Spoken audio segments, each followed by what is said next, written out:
into the black hole. Sing for my soul. Through the black hole. To make myself whole again.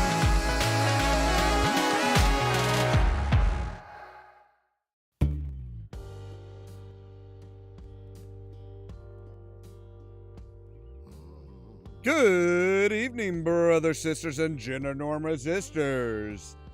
It's Friday, which means it's time for another Cruise with the Pirates podcast. With me, your host, Ollamh. Welcome, welcome, welcome. Hello, hello, hello, everybody. Yes, we are back again. This time, we actually have a topic for that's brought to us by Caden. And of course, there's plenty of weird and bizarre things to talk about in the news, which we'll get to. And yeah, so man, it's been a weird week all the way around. So with that said, let's go ahead and get into the voice chat and see who all's here and what all's going on. All right, I am here. Okay, I'm here and I'm unmuted now. Hey. Hello. Hello there, Caden. How are you? I'm exhausted. How about you? I'm actually not bad. That's a good thing. Not exhausted, not just, yeah. Granted, been working towards trying to get a few different things going here.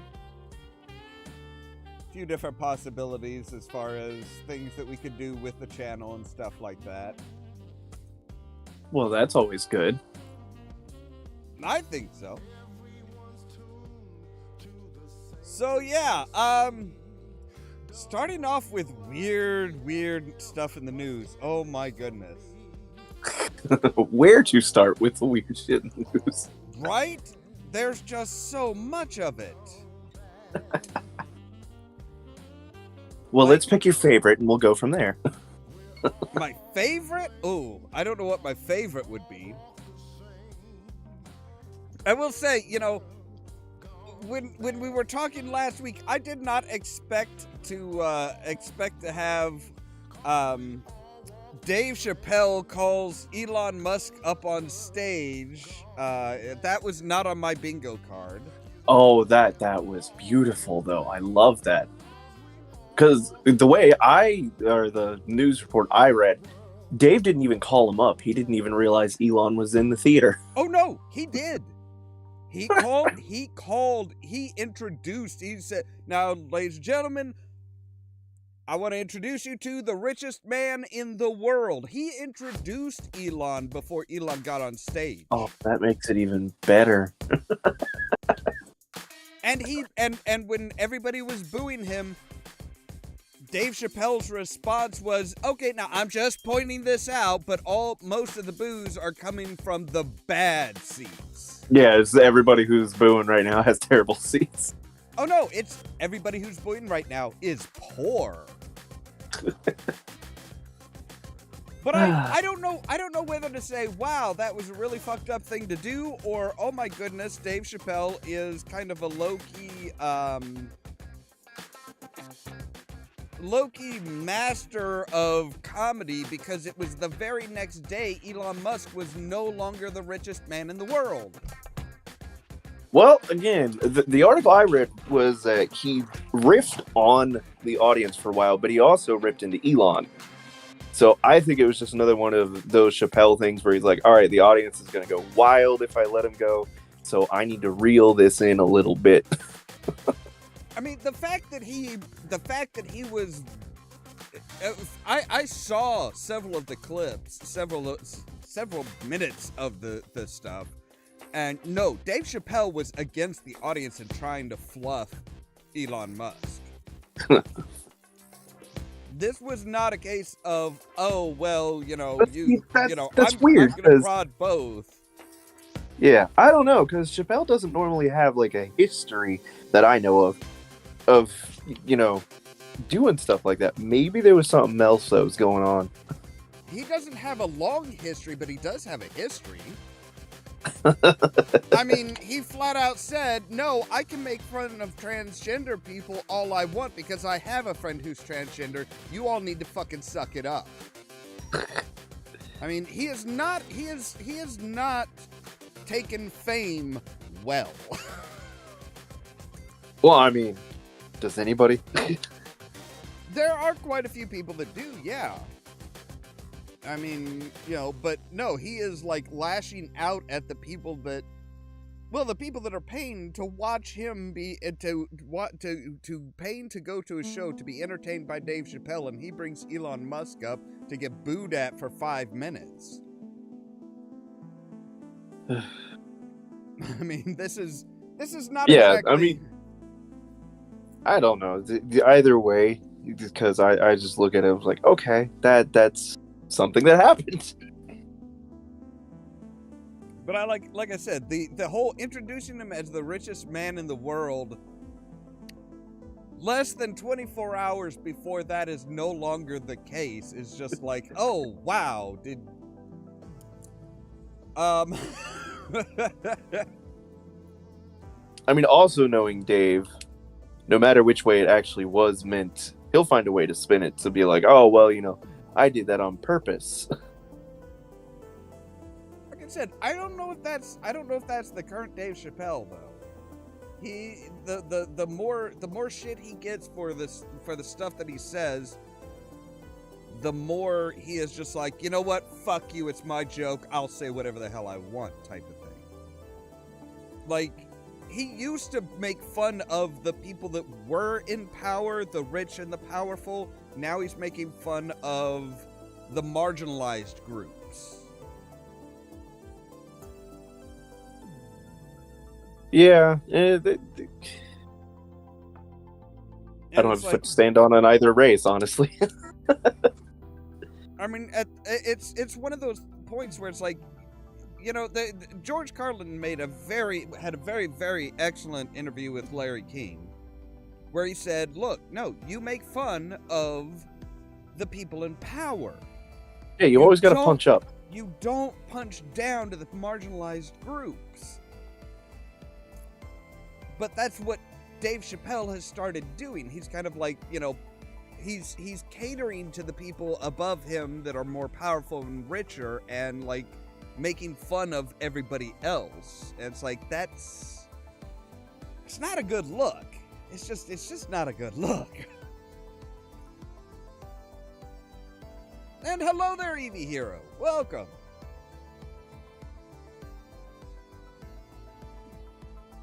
But yeah, it's like, and then of course, wow, Elon can't help but prove that, oh no, everything that I said, everything that people thought was going to be the case when I took over Twitter, yeah, that was all just a bunch of bullshit. I love how even, conservative people like my parents have to admit that he's screwing with shit. Right? And he's like, yeah, and it's like, okay, but he is very much helping the well, I mean, my dad was sitting there and he's like, wait a minute, did Elon like ban a bunch of people that were talking shit about him on Twitter? I was like, yeah, that's what he does. He's like, isn't that why he took over Twitter in the first place? Because people were doing that to him.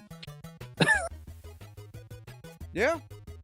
I was like, yeah, welcome to double standards. Yeah, I can do whatever the fuck I want. I'm gonna make, basically the change that he made as far as the terms and services, as far as I could see, was doxing is against the terms and conditions.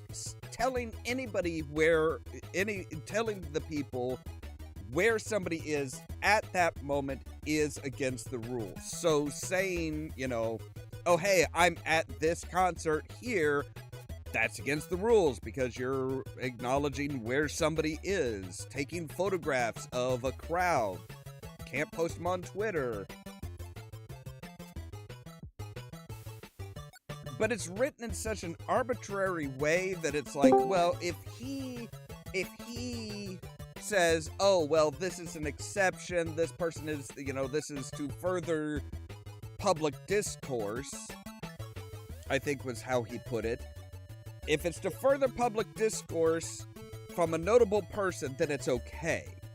So basically, it's as long as it doesn't hurt Elon or somebody that Elon likes, it's okay. Otherwise, yeah, you pretty much can't post anything. Yep, that's the impression I've been getting too. It's pretty sad. I just went ahead and just blocked Elon. Well, hello, friend. Hello! But yeah, I went through and just blocked all the, what I would consider the problematic accounts, because, yeah. I can't do that because that'd be most of my Twitter. Point. I muted Elon so I can still see his stuff, but if it's not something, if it's not something that I specifically click on, it just says, oh, hey, you've muted this person, so we're not going to show it to you unless you really want to know. I can't wait until let me just say, my Twitter is literally only for my radio show. I will post that to it at 3 p.m. tomorrow because that's what I do. But I mean, at this point, my Twitter is trolling people, pointing out when people are stupid, and promoting live streams and stuff. That's about it. We've gone over what my Twitter's about, and we don't need to do it again. And happy holidays to you too, Eevee Hero.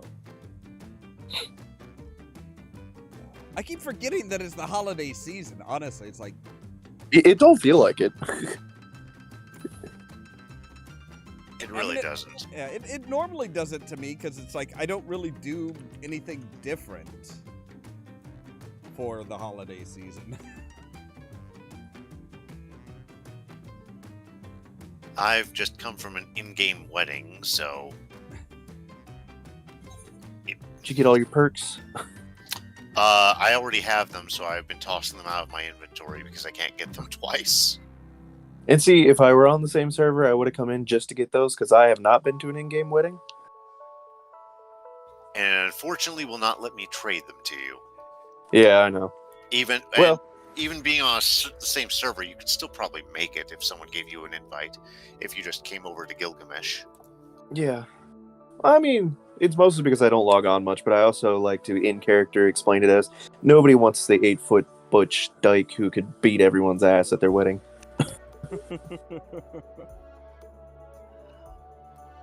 I mean, I'm dressed as a pimp, so... See, it would just make it even more awkward.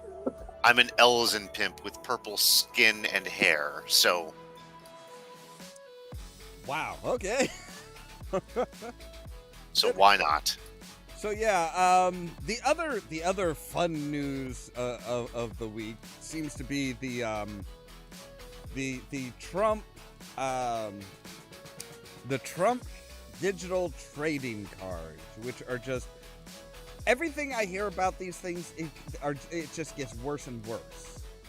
Why? It's an NFT. I mean, it's worse than an NFT. It is actually worse than an NFT because when people bought them, they didn't get to choose what they bought. It was random. That was the whole, it's kind of like baseball cards. You don't know what you're getting. Wasn't that the whole premise of the Bored Monkey Yacht Club also? Which I'm not saying that as a defense of Trump by any stretch of the imagination. They did, from what I understand, they did do like random auctions, but you generally knew what you were purchasing. If you saw something that you wanted, you could bid for that, and you knew that you were going to win that. It wasn't like, you're going to get one of these 20 things, who knows which one. But it gets worse. It gets worse because apparently a lot of people aren't actually able to log into the wallet to see what they got. So they still don't know what they got. And there's a caveat in the fine print on the agreement. If they turn around and sell it, 10% gets kicked back to Trump. Huh. So if somebody bought it today at $100, you know, the market fluctuates, the price goes down, price goes up. A year from now, it's back at $100. The person says, "Hey, you know what? I'm just gonna go ahead and ditch it." They only get $90 back, and Trump gets $110. Or the people selling it, you know, the original sellers, the people that are making it for him and doing all this stuff for him, yeah, they get $110. Why? What are these going for? Is it $100? Yeah, it's $99 a pop. I don't get why people. I know the phrase "simping for billionaires" has come into vogue lately, but it's like, my God, I have no better way to describe this. Stupidity. Pretty Well, much. yeah, but I mean, when you have a cult, when you have a cult, you can pretty much do whatever the fuck you want, and people are gonna be like, "Oh yeah, great, wonderful." I mean, look at Elon Musk. Look at me. He has a cult. I don't know if you qualify as having a cult. Not anymore. Did you ever have people just throwing hundreds and thousands of dollars at you? I mean, in reality, no, but you know. Yeah, I don't think you qualify as having a cult. I haven't put that much effort into it, okay? You also have standards. That's why I haven't put that much effort into it. that's why you're not rich. A sense of ethics. Yeah, I was like, I could totally have a cult if I wanted to. I just don't feel like doing the work. But yeah, it's cult-like mentality, really. Yeah. Terrifying. Like the number of people that no matter what Elon Musk does, it's always, "Oh, he's brilliant, he's amazing, he's a genius." It's like, really? What has he done that's genius? Like, "Oh, well, this is all just a big trick." Oh God. He breathed in a certain way. Yeah, it's like, He carried a sink. that But was we too might much. be spending too much time on this because remember the night we gave him his ability scores? Oh God, yes. And I think I would be willing to say that we did a pretty good job there. I forgot what we scored him highest in. Pretty sure it was charisma. It wasn't a charisma and performance, I think. Yeah, I think so. And I think we put him in Bard in some way. Yeah, the shitty kind of bard. Yeah. that we had to be very specific on that. It was the shitty kind of bard. But yeah, those are the news items for me that are just like, wow, are you fucking kidding me? Reality is stranger than any fiction, it turns out. Yeah. In further news, this is unofficial, but you want to hear something hilarious? Sure. So, I don't know if I've mentioned this to you before. I was trying to get various goths to basically do a 10-second promo on film for my show. Okay. Have I mentioned this? I don't know if I have on the show or No. not. First I've heard of it. Okay, so this is something I've been trying for a while because I thought, okay, they've got to be getting sick of me on the camera or random gothic things I find around the house from when I was, dressed to the nines every Monday night for C Street. So I think honestly this Monday, if that's the thing, everyone I've contacted seems to back out very quickly or without any warning, or I just never hear from them again. Mm-hmm. So I think I'm just going to go to C Street's old place tomorrow and film the spot. And that's nice, dark, and depressing, right? Yeah. I don't know what condition have they actually torn It's the building down? Oh, it's completely flattened. Has been for over a year. Okay. I mean, I went by there last time, literally on Christmas Eve, just walking around the town at random, and I got to downtown and decided I wanted to see how the progress was on C Street, and yeah, cleared out completely. You couldn't even tell there was a building there. Well, they kind of had to after a certain point, but even then, it seemed like they were dragging their feet when part of the building just collapsed. That's, I swear to the gods. I mean, I didn't see motion capture of it or anything in any way, shape, or form. But that damn near looked like an explosion, because maybe I'm looking at the photos wrong, but the bricks should have fallen into the building, right? Well, I don't freaking know. I don't know, because that's one of those things. From some of the stuff that I've seen, as far as people who do demolition for their job, it's a very touchy thing. You have to set it up just right to get it to actually just collapse in and not affect anything around. And that's assuming, yeah. But these bricks flew everywhere. I found them blocks away, shards of them. Yeah, I wouldn't be surprised if there was some shenanigans involved in that. Especially considering the fire in 2015, not long after the bar closed. Mm-hmm. Of course, Someone just got... I was gonna say, of course, around here, it's kind of, our power company is kind of dumbasses. Oh, I've noticed. Yeah. A friend's, an acquaintance of mine, I should say, had a house that they were trying to rent out. Nobody was living there. They didn't have the power turned on to the building, or no power going to the building. They weren't paying for power or anything like that. And the gas company realized that, hey, we have, there's gas going to this building and apparently being used in this building, but there's no billing for this building. They sent somebody out, and apparently the person thought it was a good idea to have, like, something flammable while checking out a building that had gas going to it but had no billing. Oh, boy. Yeah. The person wound up blowing up the house. I've heard of exploding houses around here, yes, but they're usually meth houses on Bradley. Oh, I wish you were joking, but yeah.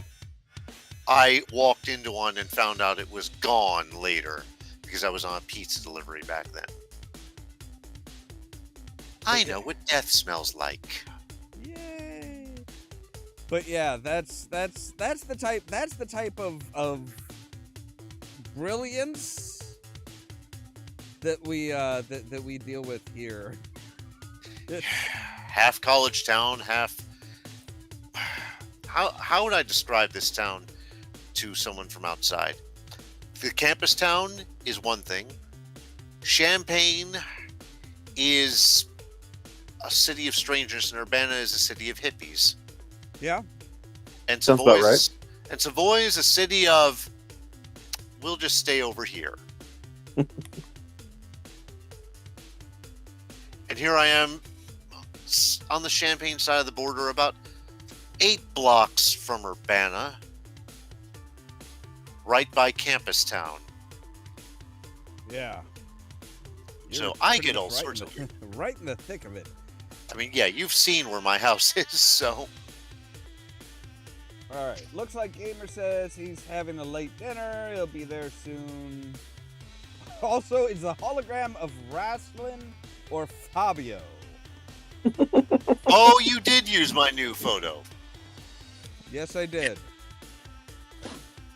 I kind of had to. True. And I'm thankful you did.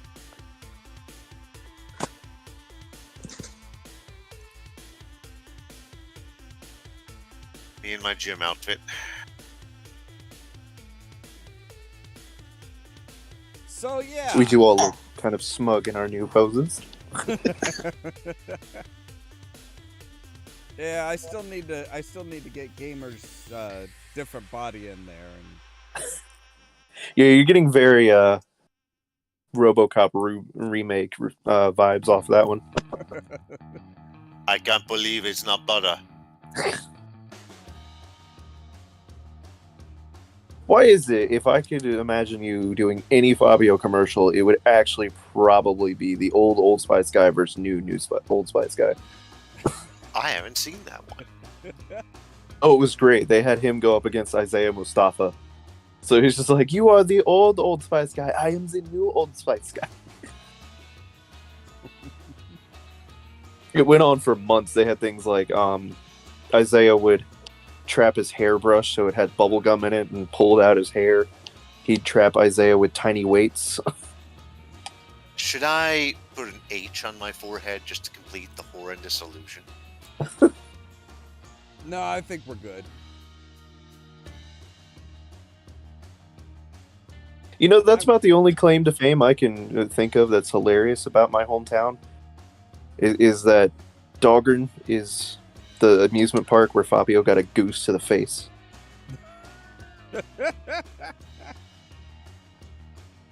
Like, it's had its fair share of celebrities, King's Dominion. It's had Britney Spears, Harrison Ford. I was like, nothing beats Fabio going on a roller coaster and just getting a goose straight to the face. You know, we have things here, like Ebert Fest is here. It was held by Ebert until his death. His wife does it now. Tom Hanks is known for dropping in and trying to save the custard place. Yeah. That is a Hallmark movie. A celebrity comes to a college town and saves its custard place and learns the true meaning of unofficial St. Patrick's Day. There you go. Well, I mean, why not? He came to King's Dominion to open up our Bubba Gumps. That was an interesting day in the news. See, but over your place, he wasn't in disguise. Here, he has family here, so he's around in disguise wherever he goes.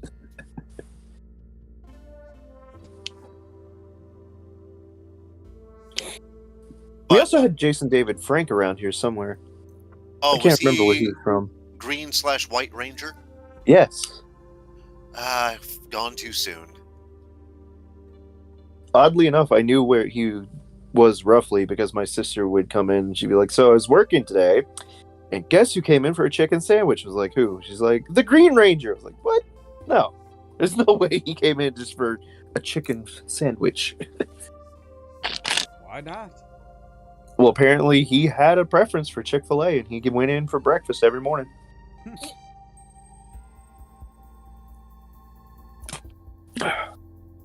So, okay, the topic of today is kind of what kind of what Caden suggested, kind of the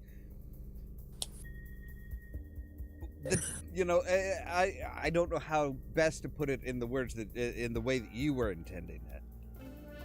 Oh, it was when we're talking about mythological creatures in fantasy genres anymore, why is there so much emphasis on shifters and not true were creatures? Okay.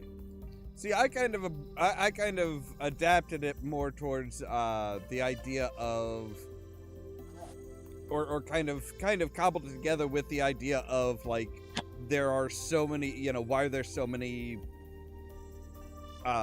similarities, so much crossover with mythological creatures.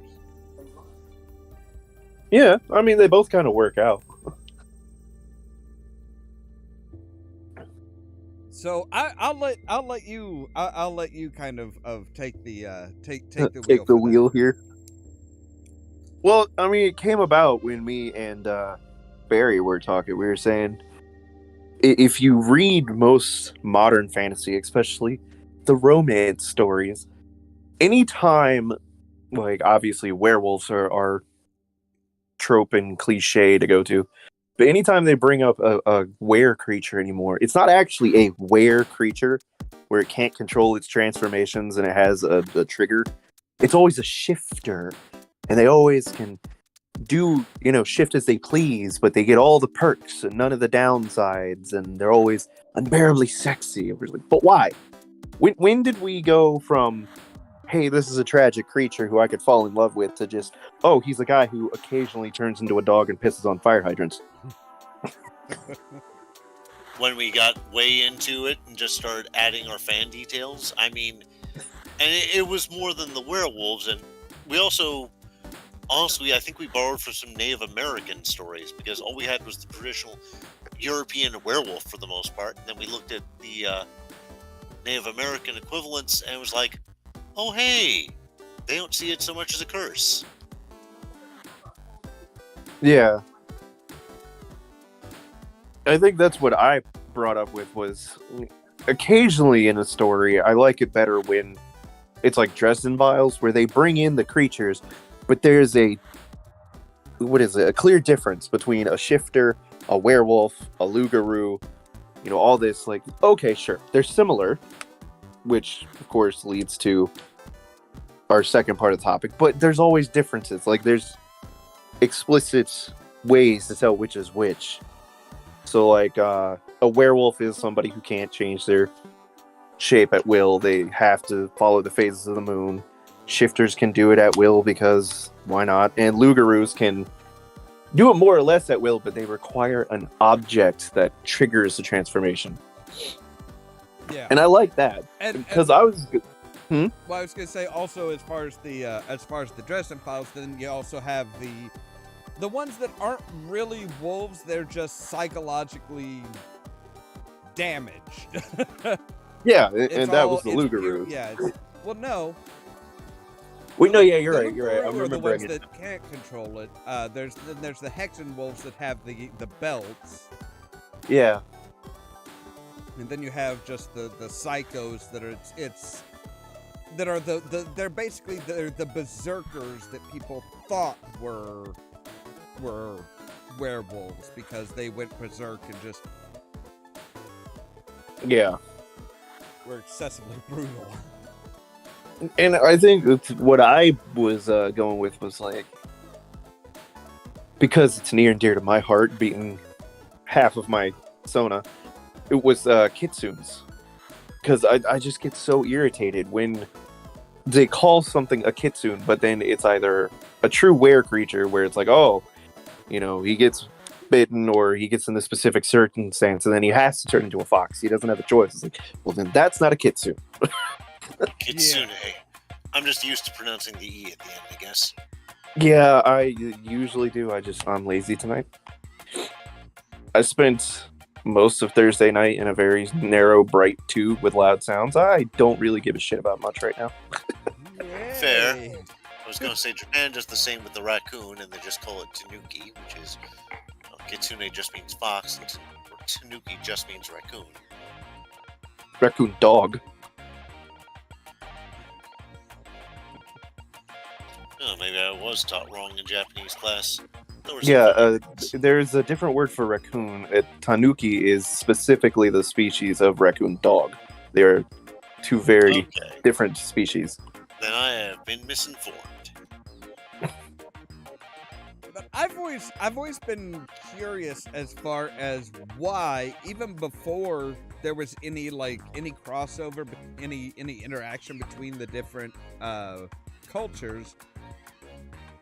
Like, everybody has the idea of a dragon in some way.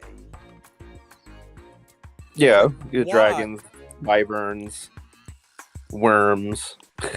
Well, I mean, even just the idea of a dragon, but in drastically different styles. I mean, the European dragon is very, very different from the Chinese dragon.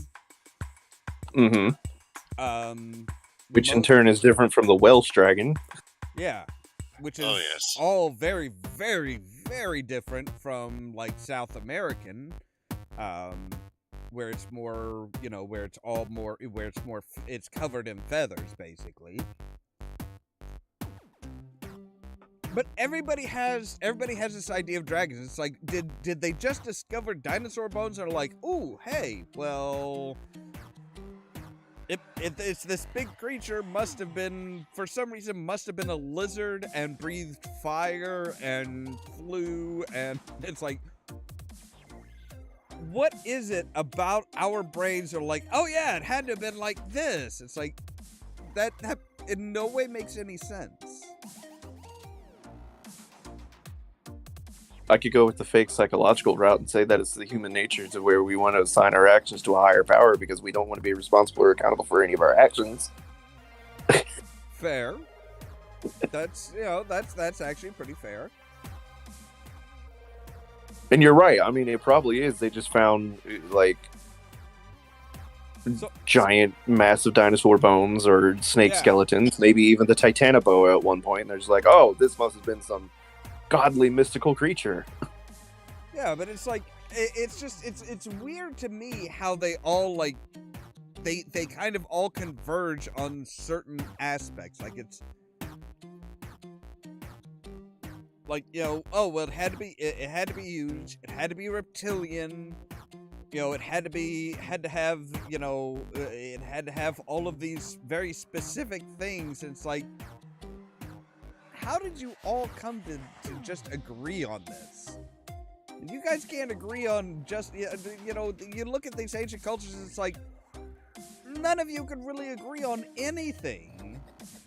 But you all seem to agree that dragons are a thing, and that there are these very specific qualities that are assigned.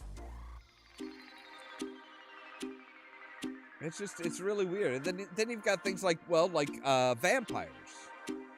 Most cultures have some form of vampire. Mm-hmm. And there's been some mix and integration of traditions. The whole garlic thing eventually did come from East Asian vampires. Same as you had to count the grains of rice in a pile you would leave. Yep. That's still one of the things that I'm just kind of like that just, yeah, that's one of those weird parts that for me that it's just like, wait, what? Why? Who says that vampires have to be obsessive compulsive? Well, it's funny because we all remember the lackluster movie that was Dracula 2000, correct?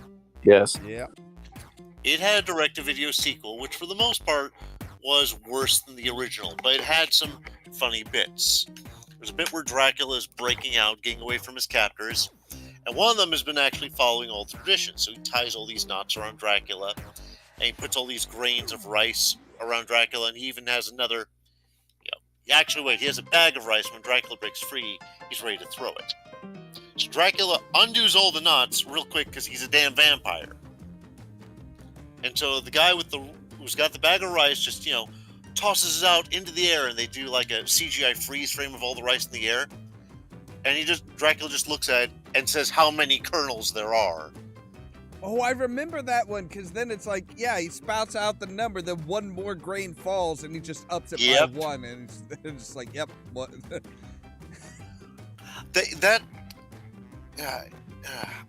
If they had done the movies differently, I could have liked them, but I just couldn't bring myself to. And the third was just like, what the hell are you people doing?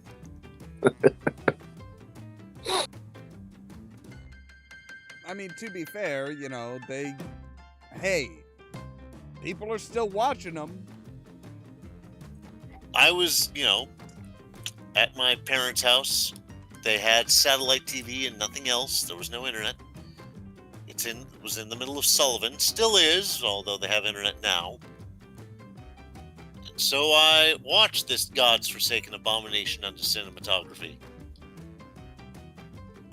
And the only thing that could be worse was Dracula 3000. I'm pretty sure that that a lot of the series of that time, it was all based off of parents.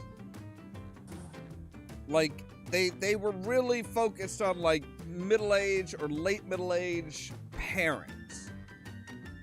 Somebody that would look at it and be like, oh, well, let's watch this. That sounds interesting. Or, yeah, I'm going to buy this. I'm going to buy this VHS, or I'm going to buy this DVD and give it to my child as a Christmas present because they like this kind of stuff. And why not? I think that was the entire market, and it was successful, which is depressing. You know, some of the movies of similar quality are flooding Netflix nowadays, so. Yeah, but they very rarely get, it's very rare that good movies get sequels on Netflix. True. But I just thought to that and thought, wow, that was a really good scene in an otherwise horrible movie. Yeah. I mean, that's the thing. Everybody looks at, oh, well, it's a bad movie. It's like, yes, but that doesn't mean that every single part of it is bad. You can have good scenes in bad movies. It's like the first Power Rangers movie. The bad guy, yep, follow with me here. First bad guy shows up, he starts destroying all the Power Rangers stuff, and he's, screaming, "You made me miss the greatest All horrible the things thing." I've missed. The Spanish Yes. Inquisition, the Black Plague, the Brady Bunch reunion. That was glorious. And it's like, the rest of the movie sucks, but let's give him to it for that line. And hello, Gamers Grotto. Hello, how is everybody doing this evening? We're all here. Well, there you go. That's the important thing. Some of us are looking more Fabio than others. I'm pretty I sure I can't have believe- a pulse. I can't believe it's not butter. Now, we've made that mistake before. Yeah. So, topic. Have you noticed how different cultures seem to have the same mythological creatures? Yeah. Kind of like before you said, like with dragons. Kind of we're theorizing dragons were like they found old dinosaur bones or partial dinosaur skeletons and like mishmashed them and like, oh, so it had a really, really huge spine and wings, so it must have been like this serpent type flying lizard thing. Yeah. I think they were invented by the movie Draco. Or Dragonheart. Draco. That's a In joke. ancient China? That's a... Draco. It's Sean Connery was the very first dragon, okay? That's a niche market if I've ever heard one. Somebody who died 20,000 years before your movie was released. I was gonna say, it's like, yeah, did they invented a time machine to go back and be like, oh hey, look. Exactly. Not to mention the fact that they wouldn't do that because the ancient Chinese dragons were more snake-like. They brought a dragon from the past into the present, had it star in a movie, and just by coincidence, it sounded like Sean Connery. That's the way it went. He doesn't make the rules, folks. Exactly. It was a stylish Scottish dragon. Exactly. And he just so happened to sound like James Bond. Well, I mean, like I said, stylish Scottish dragon. I just want Draco to say, "I want a martini, shaken not stirred." That was a good movie. I'm not sure they can find enough gin for a dragon. No, probably not.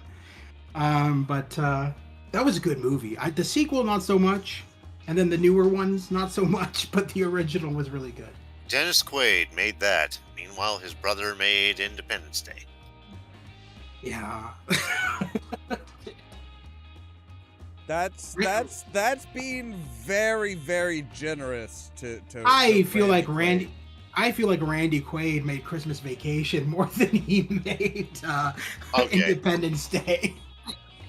Yeah, I mean that's still being very, very generous because my God, Randy Quaid picks absolute garbage these days.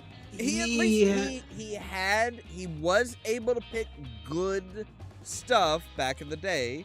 I don't know what he did to piss off his agent since then, but Jesus. I haven't seen him anything recently, but that's interesting. I just remember him in Christmas Vacation the most. That was his most memorable role, I think. That and just National Lampoon's Vacation, the first one. Christmas Vacation, obviously, because he had a lot more airtime. Yeah, he stood out more there. Yeah. Especially considering what he does in that movie. Yeah.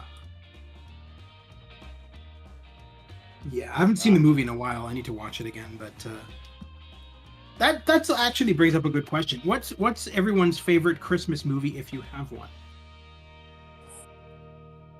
Rambo. Wait, what? Rambo? You didn't know First Blood was a Christmas movie? No, I mean I knew that Die Hard was a Christmas movie, but Yeah, Rambo? First Blood actually takes place during Christmas. I mean, actually, there's, let's see here. First Blood, Die Hard, Lethal Weapon. There's I don't know what it was about Christmas and, murdering a bunch The of 80s hated motherfuckers. Christmas. The 80s hated Christmas. That's true. Christmas time, it's time to shoot some motherfuckers. That was Unless that you're was the serial 80s. killers, in which case it's time to turn into various random inane objects and do really bad things. EV Hero says The Nightmare Before Christmas. That was pretty good. That was kind of both a Christmas and a Halloween movie. I was about to say that one's kind of cheating because Yeah. everybody loves Nightmare Before Christmas. I have one, but I'm going to get some weird looks. No more than usual. Debbie Well, Does let's Dallas? see them. Oh, no, what? Mickey's Christmas Carol. I mean, that one's a good one. Yeah, All right. some of the most I like frightening. Muppets Christmas Carol. Yeah, one of the most frightening ghosts of Christmas future. I mean, sure, it turns out to be someone not so frightening under the mask, but it's what he does during his scene that makes him terrifying. Wait, I haven't seen that movie in forever. I don't remember that. Can you describe what you're talking about? Well, basically, they're going, you see the scene where they come to Tiny Tim's grave, and then they go over and Scrooge says, "Whose lonely grave is this?" Of course, it's Scrooge McDuck, and they show the line, and the Grim Reaper, Ghost of Christmas Future, suddenly takes his hood off and goes, "Why, it's yours, Ebenezer." And it's Pete under there. Oh, yeah. I do remember The that. richest man in the cemetery lights a cigar and starts pushing him into the grave, and the grave starts turning into a portal to hell. And as a kid, that scared the absolute fuck out of me. Now, I will Seems say, like a see, that's- seems like a weird Christmas cartoon for kids.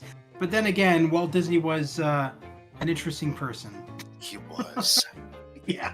I mean, Walt had a good idea of what kids would like. It's everybody else who took out past Walt. Yeah. See, What about- there's actually a lot of really decent Christmas stuff. Mm-hmm. I mean, there's there's Scrooged.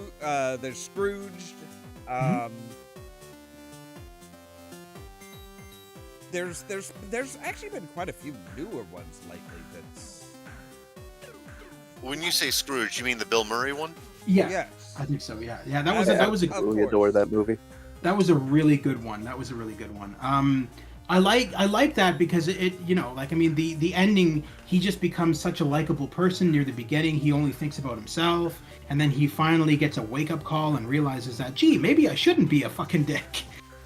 So it's Groundhog Day, but with less time travel. Pretty much. I feel like that's the way with every Bill Murray movie. He's the dick at the beginning, and by the end, he's not so much of a dick. It's been like that from everything from Ghostbusters to Scrooge. That's just the role he gets, is like the dick role. Which, I mean, he plays well. Don't get me wrong. He's kind of a dick character, but I mean, I feel like it's he is an interesting individual. he is. I don't mind him though. He's pretty cool. He can be a bit toxic, but whatever. most actors can. For me, I like this new one that came out. I think it was. Let me check my library here. I think it came out either last year or this year. I think it was last year. Yeah, it was out last year. So Evie Hero says, how about Elf? Elf? Okay, I'll give you Elf. I know a lot of people that just adore the shit out of that movie. I have never seen it. Will Ferrell as a guy who is raised as an elf but isn't an elf. Yeah. That's my friend Mac. He's being stupid. Okay, so Jesus Christ. Okay, so Look, representation. Squidward. Oh no! Don't give me ideas on what to put his face on next. No, Jesus. Here we go. Oh my God. You heard him. That was a clear yes. Somebody's echoing on their mic. I don't know who that is. I'm not hearing any echoing. Oh wait a minute. Hold up. Are you sure you don't have your? It was my volume suddenly turned up for some weird reason. There we go. Nah, my fault. Sorry. Windows did that to me the other day. Like all of a sudden everything was at 100%. I'm like, no, back it down to 75. Thank you. Yeah. So the movie that I liked, it came out last year, and it was with Doogie Howser actor. Come on. Neil Patrick Harris. Neil Patrick Harris. Thank you very much. Yes. And it's called 8-Bit Christmas, and it's about him retelling the tale of how everybody back in the 80s wanted a Nintendo Entertainment System. Yeah. I need to watch this. It's really, really good. It's a comedy, and it's really funny, and it's about how all these kids, there's this contest going on, and whoever does the most stuff to enter to win this contest gets a Nintendo Entertainment System, and they're selling like hotcakes, and everybody wants one. And there's this douchebag kid who has a rich family, and he's the only one in the town who owns not only the Nintendo Entertainment System but the Power Glove. And so he invites everybody over to his house, and only certain people are allowed to come in. And then he's so over the top. Like, he comes out, he plays like "I Want to Be a Hero," the song "I Want to Be a Hero," and then he comes out and he pulls the Power Glove out of his jacket pocket and raises it in the air, and all the kids are cheering and howling. And so he invites like 10 of them inside, and he starts using the Power Glove, and he realizes how shit it is. How shit it is, and he can't do a damn thing on his Nintendo with it. And everyone's like, "This is it? This is the Power Glove?" Okay. So bad. Yeah, I was gonna say, I'm like, at How least he didn't dare like you stroke it misquote Lucas. lovingly. Oh, he did, until he started to use it. And then he just fucking launched it into his TV.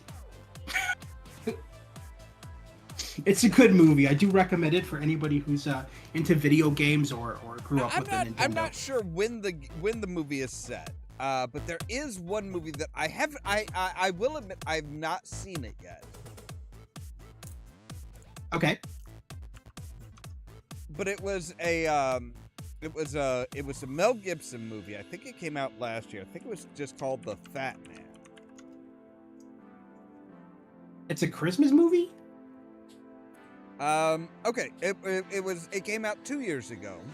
Never heard of it. Yes, it's Mel Gibson basically playing Santa Claus, and somebody who got coal in his stock. It got coal. Hires a bunch of assassins to try and kill Santa Claus. I thought The Hebrew Hammer was a strange movie. Oh no! Hey, I love the Hebrew Hammer. I do too, honestly. But no, this one is not as strange as you might think. If you want to know where they got the idea, 100%, I guarantee you I know exactly where they got the idea, and it's called The Hogfather by Terry Pratchett, Discworld novel involving death Exact same plot. This mysterious group of people basically hires the Assassin's Guild to kill Santa Claus. Or the Hogfather, as they call him in Discworld. They even refer to him, they're like, no, don't say his name because names have power.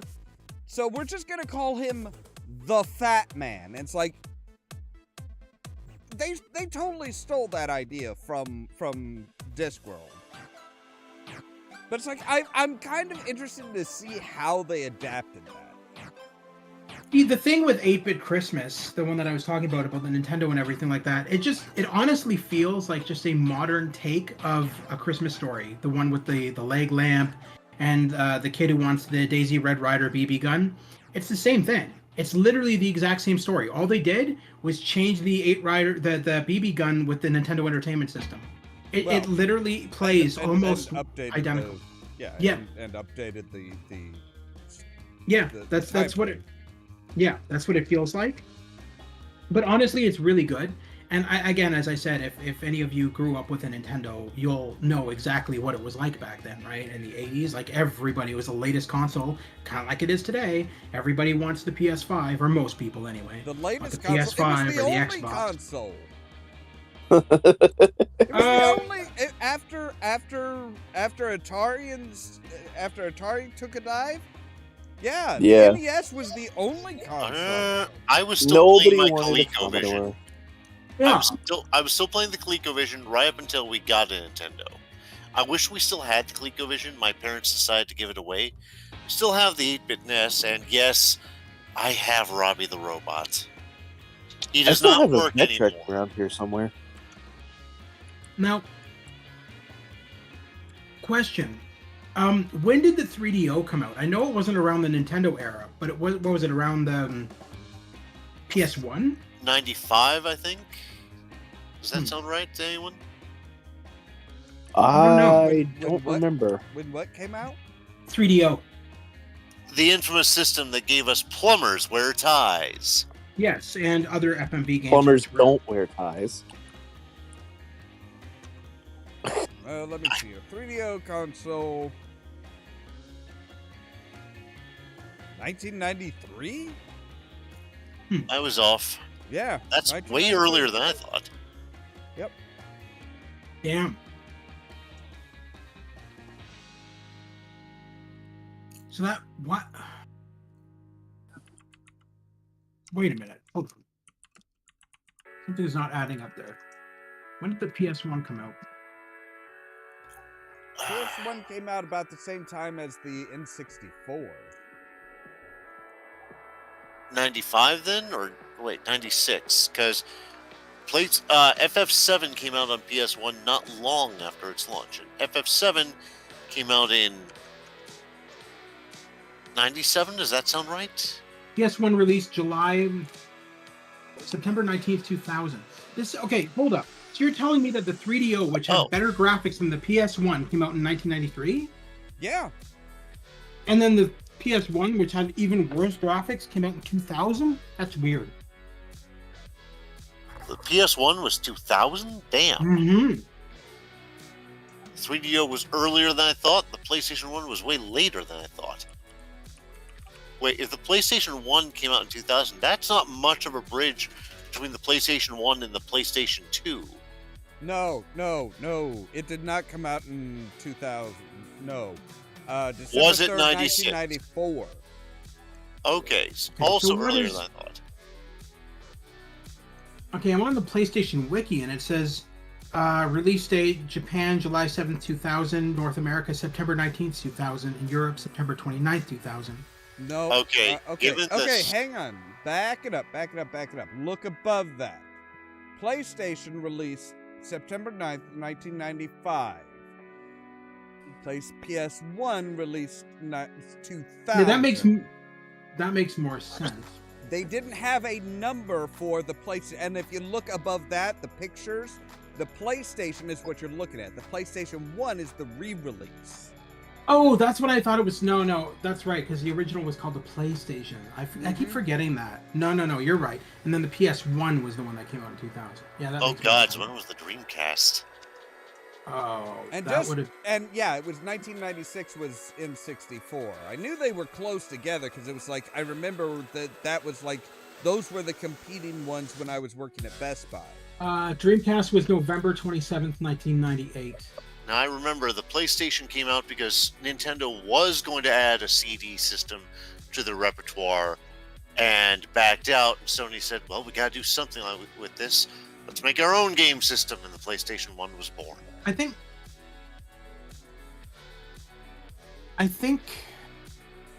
the only good thing about the only thing I liked about the Dreamcast was the fact that the memory cards had little screens in them, and you could like play little mini games on your Yeah. on your your memory cards. It was really cool. I really liked that innovation. And then the memory cards had like little buttons on them. It was like a little mini console in itself, portable console. It was pretty cool. I haven't seen any other game company do that since the Dreamcast. I feel like it probably wasn't that successful. Despite me liking it, probably a lot of people didn't. Well, I mean, it's a memory card. It's there to store your save games, not to provide you with another little thing to play. Yes, but you know what? If I wanted to feed my sea men creatures that Leonard Nimoy was helping me train on my Sega Dreamcast, I could while I was at school. Okay, I could feed them with my memory. I don't want to know about you feeding your semen during school. I'm sorry, there's just all sorts of questions get raised when you say that you got semen on your Dreamcast. From Leonard Nimoy, no less. Right? Yes. Wow. I mean, it was around the time when he sang a Bilbo Baggins song to me, and you know, we'll just talk about something. Really? I would have thought you would have gotten it from How Illogical. But no, you guys have never heard of that game? Seriously, it's like I've watched it. it. Yeah. It's really disturbing. Yes. the face on the fish, man. Yes, and the fact that they speak to you in English. You use the mic to communicate with them. It was really creepy. I'll never forget the one day I turned it on, and one of the fish came up to me and goes, "Good morning. Did you remember that it's your mother's birthday today?" And I'm like, "Okay, you know what? I'm gonna go outside and mow some lawn. I'm done with this." Fuck you. Nope. Do not need that. No. Yeah. And this was before the time of the internet, because while the Dreamcast did have internet, albeit very shitty internet, a lot of the games didn't use internet, so there was no internet stuff going along. So going on with this one, because at the beginning of the game, when they first start to talk, they ask you a bunch of questions. They want to know your birthday, your mom's birthday, your dad's birthday, all this kind of stuff. Oh yeah, and then they retain that information, and then you can also have full-on conversations with them. It's really weird. I'm sure you can find some YouTubers who've played it, but I don't want to see that. No, that is the creepy side of shit. Like that's more my territory. No, I know whose territory that is, and oh no, that is the creepy side of shit. Like wanting to know every little thing about you and all that. No, Look, I'm only offering the hug so I can scratch your back with a knife. Wow. Pretty much, yeah. That is an accurate description. To scratch my back with a knife. Wow, Christmas came early. No. All right. But yeah, no, it was an interesting game. I don't know how they got Leonard Nimoy to sign off on it. I really don't. He must have been really high. Signed off on a lot of weird shit. He has. I have a feeling it was all the cocaine he might have been doing. I have a funny feeling, yeah. Or some kind of drug was involved. It's got to be. Because nobody sane would sign off on Seaman. I mean, there's a lot of stuff that people do without the drugs. I mean, yes.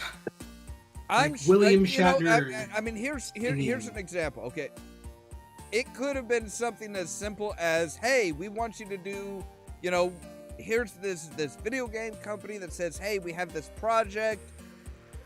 Here's the script. Just right read it. up your Don't ask questions. No, not even that. It's like, no. We're gonna do a project. We just need you to sign a contract saying that you're gonna be on board. It's gonna be a Star Trek project, whatever. He signs a contract saying, yes, I will do one game for you. Then they're like, oh, hey, you know what? We couldn't afford the license for Star Trek, so you're still legally bound by contract to do a game for us. It doesn't specify what game, so you're doing this one. That reminds me of Death Stranding, because that's exactly what happened with Death Stranding. Originally, he was Norman Reedus was supposed to be in a Silent Hill game, but then it fell through, and he ended up roped into Death Stranding. Yep, and it was you probably signed a contract saying, hey, I agreed to do a game for you. Yep. But without specifying that I agreed to do a Silent Hill game for you. Yep. I don't know about if any of you ever played it, but I found it to be an incredibly boring game. Death Stranding. And they're doing a sequel. I know. I'm good. I'm fine. I'm not gonna say that there's no indication. We have no way of knowing whether the sequel is gonna be expand on things and actually be more interactive and exciting. I mean, in theory, it can't be any worse, can it? It's Hideo Kojima, so probably. Instead of a 2-hour cutscene, it could be a 6-hour cutscene. Maybe this time his cameo won't be like, oh hey, you have to sit here bored out of your skull for a while, and then I'll just pop up. It's like no. Maybe he's gonna be more of an active cameo this time. Norman Reedus? He was the main character. No, Kojima. Oh. If you sat on your bed long enough, he would come out as like this goo type creature, attack your character, and then your character would wake up from a nightmare. I am absolutely lost right now. That sounds like something Kojima would do. Yeah. It does not surprise me. Yeah, that was his cameo in that game. I just what I found really weird is that anybody who so when he was pitching the game originally and he brought it to like all these people, he brought it to like Jeff Keighley, who is the host of the Video Game Awards, he brought it to like Conan O'Brien and everything. And anybody who said to him, "Oh, this looks good," he's like, "Oh, you want to be in my game? You want to have a cameo in my game?" And I'm like, "Oh my god, are you like literally just putting people in your game just because they said they like it or they like the concept?" Because that's what it felt like was going on.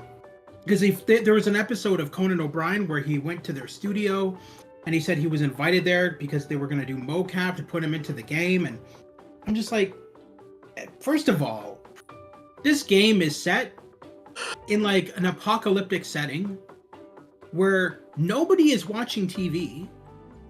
They're like trying to survive in this freaking world. It's like putting a TV in Fallout and everybody being like, "Oh, look, guys, look, Conan O'Brien's on TV."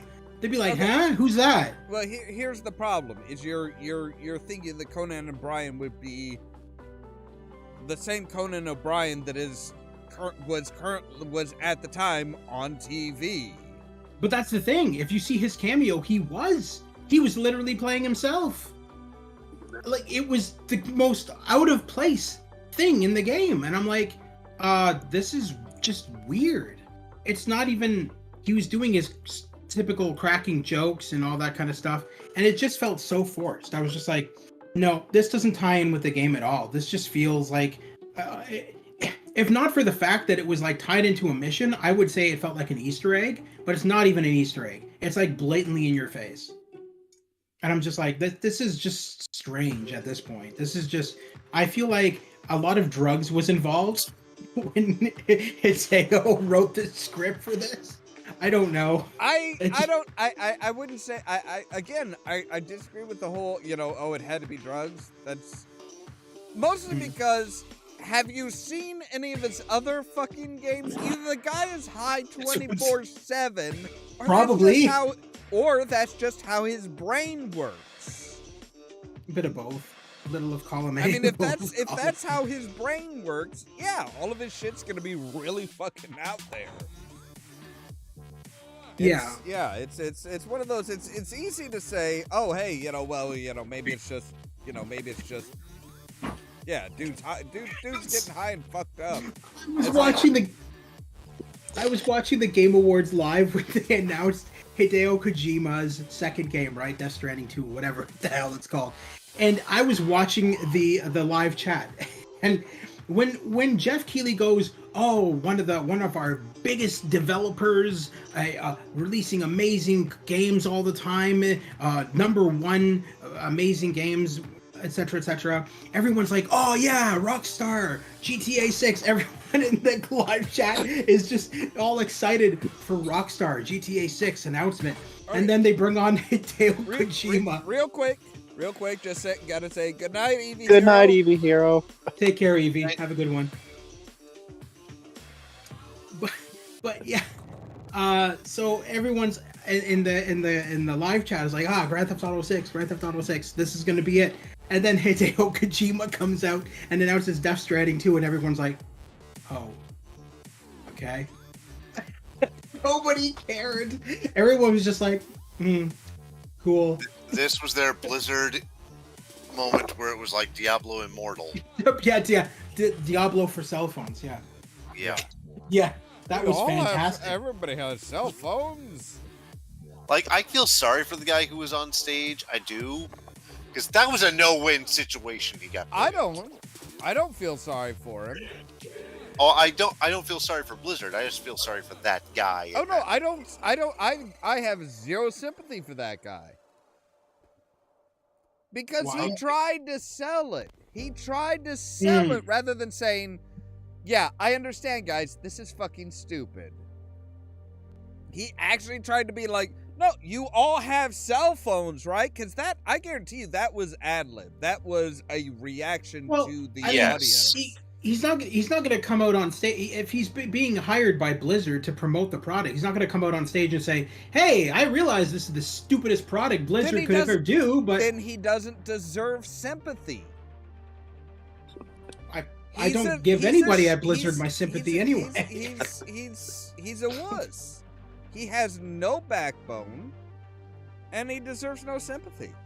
I've never given anybody at Blizzard my sympathy. Yeah, but my point is that rather I know what you're saying that he was sympathetic towards this guy. It's like, no, either he should have either A, come out and been like, no, when people started booing and being like, oh, what the fuck, he should have been like, I know, I understand, instead of, hey, everybody's got a cell phone. Come on, you guys all have cell phones, don't you? It's like, what if somebody there doesn't? It's like, what are you gonna do? You're gonna call them out? It's like, and the other thing is, how many people realistically play cell phone games over PC games and console games? I myself do not use my cell phone for video games. I'm not interested. I have one I play, and it's a match 3. So, see, I have one I play, and it's barely a game. I have one, but it's like it's kind of a find the word type thing, just something to basically it's something that I play once a day with my morning coffee. Morning coffee, morning cigarette, out on the front porch. That's what I do. You know what my cell phone game is? Telegram. Having to deal with people's everyday bullshit. Oh my god! Please stop talking. Oh no. Telegram. Every time I meet a new friend on Telegram, it's always the same question. Are you here to buy weed or are you a furry? What? Well, hold on. Who the hell are you talking to on Telegram? I get this on... Cheech and Chong? Who's... See, I have WhatsApp, whereas every time I make a new friend, it's, you want to buy some cryptocurrency? What the fuck? Dear Okay. God, what the fuck is wrong with you people? To be fair, that's why I get on, swipe left, swipe right apps too. So take that as you will. I mean, the most I get is like, okay, like this morning on Twitter.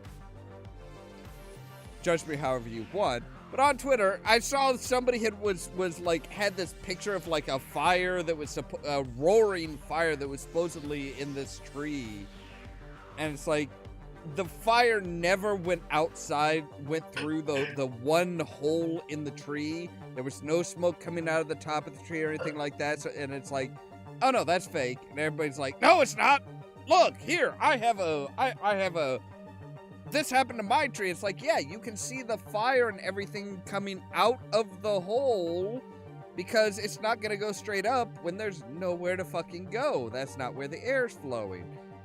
That's the type of people that I get into it with. What the fuck kind of apps are you guys using? Like, dear gods. To be fair, 50% of the people that I meet on Telegram are, in fact, either trying to buy weed or are furries. Or both. I mean, that was my guess for Caden. It's like, what? I do kind of want to know. It's like, how do you answer that? Do you just yes? Well, today, no, I'm good on that aspect. Nope, but- that actually, I can assure you that Gamers knows the answer to this, which is, take a look at my profile picture, you dumbass.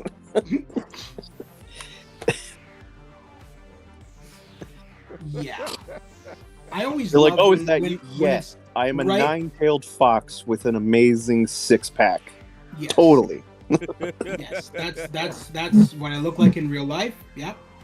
No, it's always fun when people ask you that when you have a display pic and like that, and like, really, we're gonna go there? Are you that special? Okay. All right. Oh my god. Someone asked you, Or they're a fur. They know you're a fur, but then they're like, "Are you sure you're a furry?" The fuck do you? Am I sure?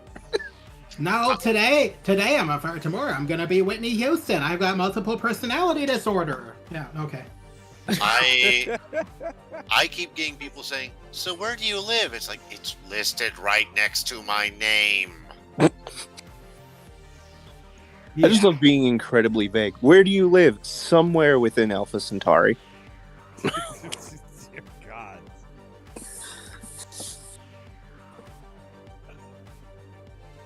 This is why it's important to weed out certain friends.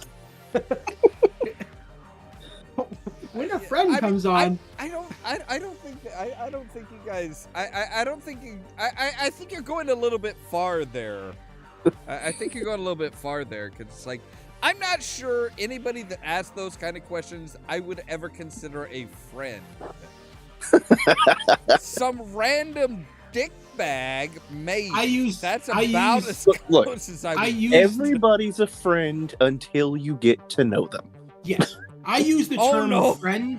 I use the term friend in quotations. I'm not using the term in its literal sense. Oh, see, Caden, I have to question if you even know me now.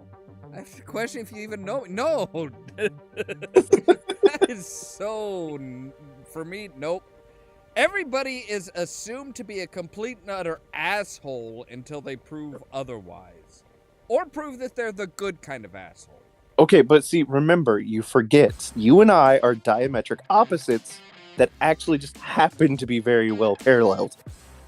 I kind of wonder. I kind of want to ask this now, because I know you quite well, Kaden. I kind of want to know your response to when somebody says, "Oh, are you a furry?" I Do really you want know to, me because I quite know well? how sarcastic you are. Because I want to know now what you say to them. Like I said, do you know me quite well? Of the people in this chat, you know, Ollamb's the one who knows me the best. But I know that you're sarcastic, just like I am. So I kind of want to know what the response would be. I know what I would say. Really depends on the day and how tired I am. Yeah. Tired of people's bullshit. Yeah. No, I get it. Yeah. So okay, One day somebody asked me if I was a furry, so I just sent them a bunch of fucking fur porn, and I was just like, nope, that's just laying No, around for no reason. that's just left over. Then I had somebody ask me that when I had a picture of my suit, my fursuit, up on my Telegram. I don't do it so much anymore because I don't really suit anymore. And they asked me that, and I'm like, no, that's Uncle Bob. He just didn't shave in a little bit, and it just kind of grew. And yeah, fucking idiots. Somebody asked me last night if I were to ever suit, and I was like, if I could find somebody mechanically skilled enough to actually make a Cadence suit with the tails and all of his little, what do you call So it? wait, you want animatronic? That would have he would have to be. Okay. Yeah, that's going to cost you a pretty penny right there. As soon as you bring animatronics into the picture, you're looking at a couple of thousand, if not more. Oh yeah, and I was like, if I could ever find somebody like that and I had the money for it, I would absolutely suit. Until then, nope. Well, I could easily find you people who do that, who make the animatronic suits, because I know a lot who do. But Yeah, the but then we question get is into that the second money. And so then we get into the second part. How do I afford it? Exactly, and that's the key thing is being able to afford it. But yeah.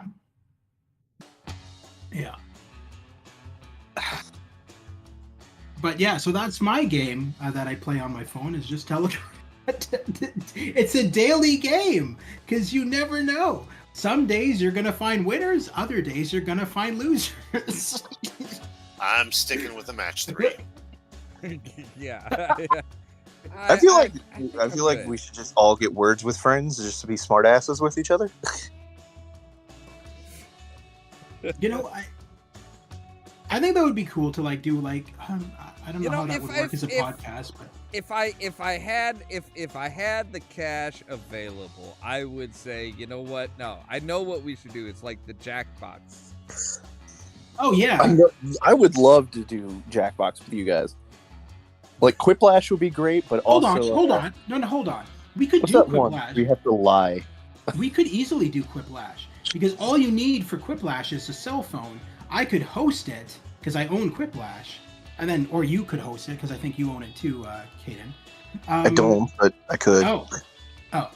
And then you guys would be able to access it via your cell phones. But the question is, how would we broadcast it as a podcast? That's the other thing. We would have to find a way to. I don't know much. I don't really know anything about it, so I don't know if there's a way to yeah.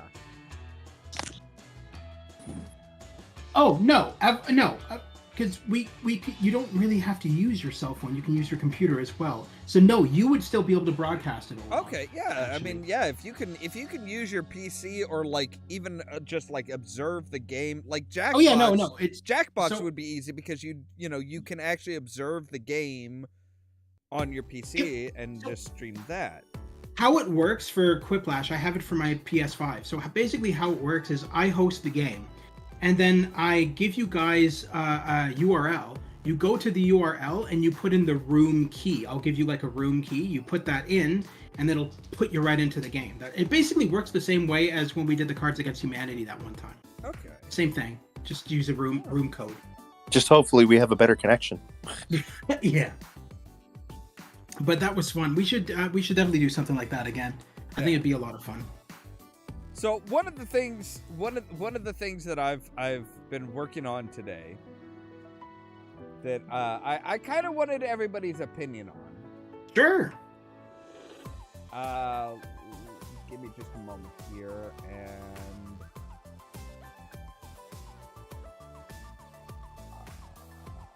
okay, I need to add a new source.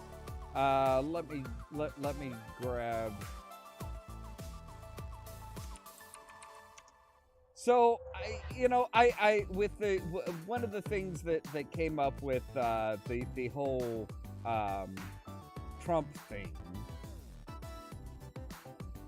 was wow, that is really big. That is really big. Okay, hang on. Let me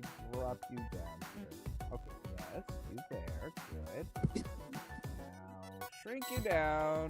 I see Olaf's crotch in the middle of the. Was that what you were trying to show? No, I mean, that I is- was not going to say anything with that's really, really big, because, that's our obligatory dirty statement of the night. But okay, so there we go. So once the stream catches up, the whole Trump thing, it was the Trump trading cards kind of got me thinking. It's like, wow, he that's does cool. really, really bad. Like his shit was really, really bad. It's like I do better work than that for most of my fucking thumbnails. You were thinking of coming up with your own trading cards. It's not a bad idea. It's not. And I came up with 12 different, or actually 16 different ideas. And I posted it in the Discord earlier, the complete thing, if you want to see it a bit better and a bit more zoomed in and stuff. But like my 16 favorites, basically. And I was trying to think, I'm like, do I want to do trading cards? Do I want to do posters? It's like, But I do believe before the end of the year, I want to do something as far as merchandise like that. I want to do some sort of merchandise like that. Yeah, it's not a bad idea. And it's one of those things. I think. Yeah, it's like, wait, this, like the. I actually did the comparison between, so there's the promo up there. I'll go ahead and show the comparison that I did. The comparison between what he came up, what his team came up with, and what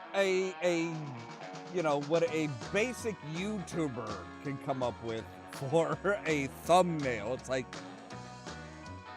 hey, but the writing on the bottom is obviously not something he had written on the card. That is what I added. No, his no, I know. Yeah, his card is just like this basic stuff. It's like, are you fucking kidding me? It's like, come on. Yeah, but you know how many of his weird ass fans would eat that up though? They'd be like, oh my god. They did. Yeah, of course. They did. They sold out in like 9 hours. It's so stupid. So dumb. Could you imagine any other president doing that? I mean, he's not a president anymore. I agree, but the fact that he's just that egotistical. Anybody doing that, it's like, are you kidding me? This is Bush League.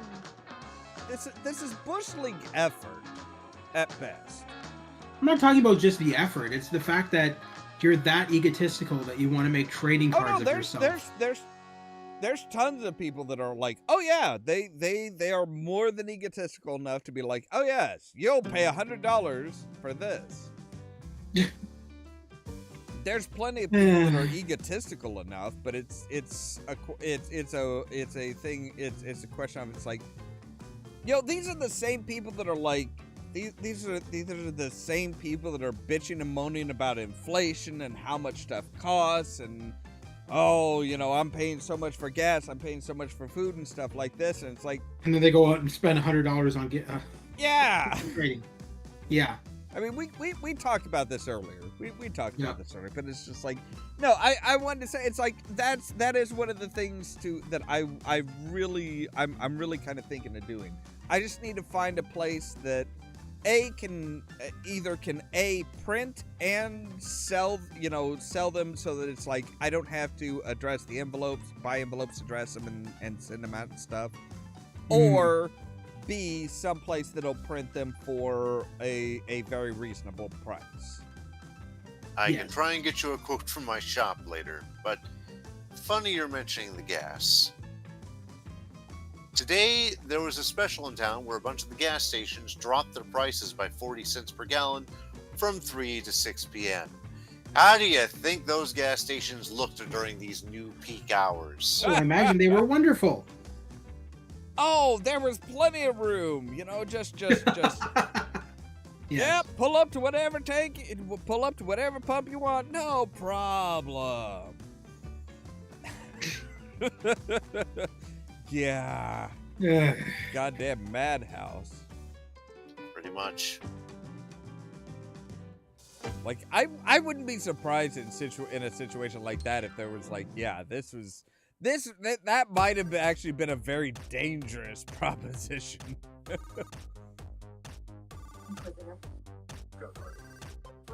So I was here's a good little topic.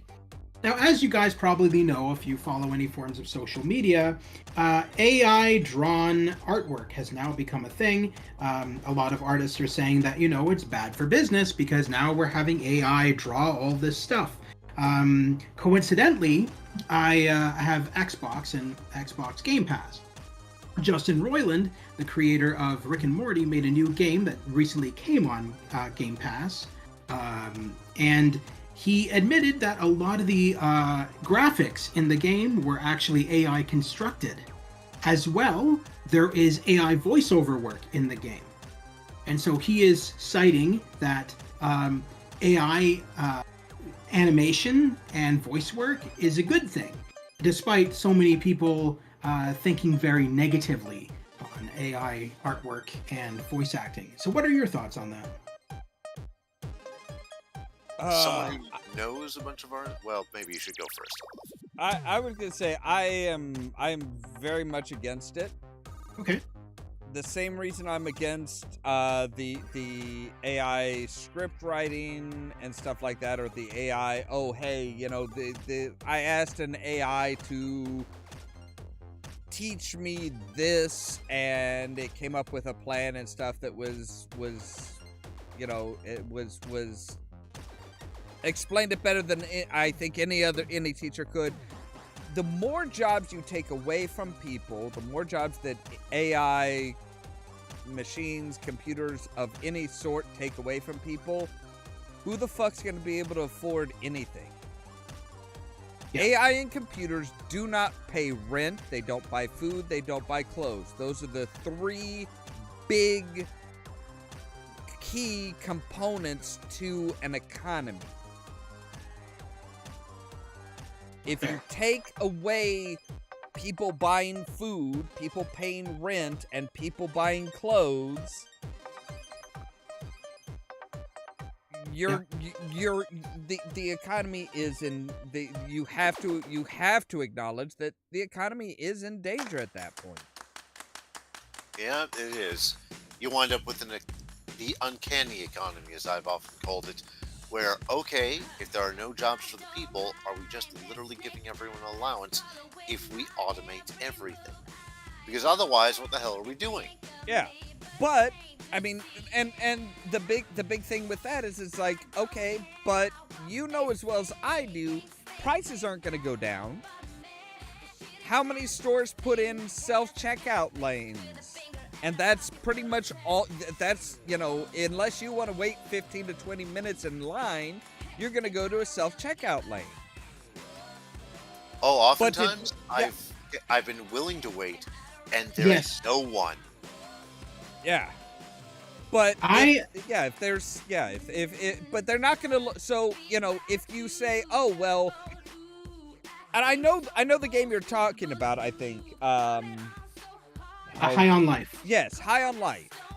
Yeah. So, computer-generated voice, computer-generated graphics, stuff like this. It's still a $60 fucking game. Yes. Most of the expense of any business is payroll. If your payroll drops, but your price doesn't, you're raking in the fucking money. He has stated that not all of the animation in it is AI. It doesn't matter how much of it is. My point is that his payroll for developing that game was significantly less because he used AI. But how much? But did he pass those savings on to the consumer? No. That means that his profit is significantly higher. This is the problem. They are never going to pass those savings along to the consumer. They're going to just realize much more massive profits. Fair. That's the problem with the whole, oh, well, AI stuff. It's like, no. You can sit there and say, oh, well, hey, we're making it a whole lot cheaper, but we're still going to charge you $60. So, I mean, realistically, I only paid technically $11 for the game because I did the Game Pass, which is $11 a month, which gives you access to like thousands of games, and you just yeah, download but you what don't want. actually own the game. If you stop, Well, your no, game, if you end your Game Yes. Pass next month, you don't have that game. Exactly. You can still have it installed, but it won't reactivate until you renew your Game Pass. But at $11 a month, it's not a bad price. That now would I pay? And it's actually more expensive in Canada. You're looking at the American price. In Canada, that game on Xbox Game Pass, because I looked at it earlier, or sorry, on Xbox Store, was $89.99. So it's more expensive in Canada than it is in the US. But yeah. But yeah, that is why I say no. AI stuff is a bad idea because, like I said, they're not going to pass along the savings. No, They're gonna sit there. They're gonna pocket that money, and they're like, eh.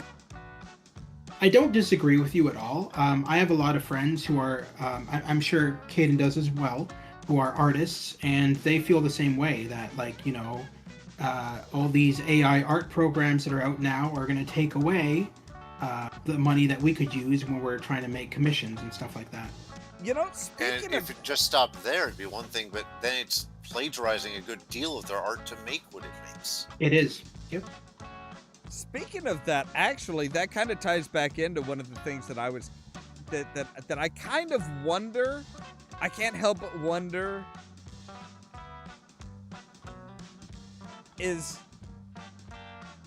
Did Trump use Oh. AI Oh. graphics? Oh, how make much that. you want to bet he did?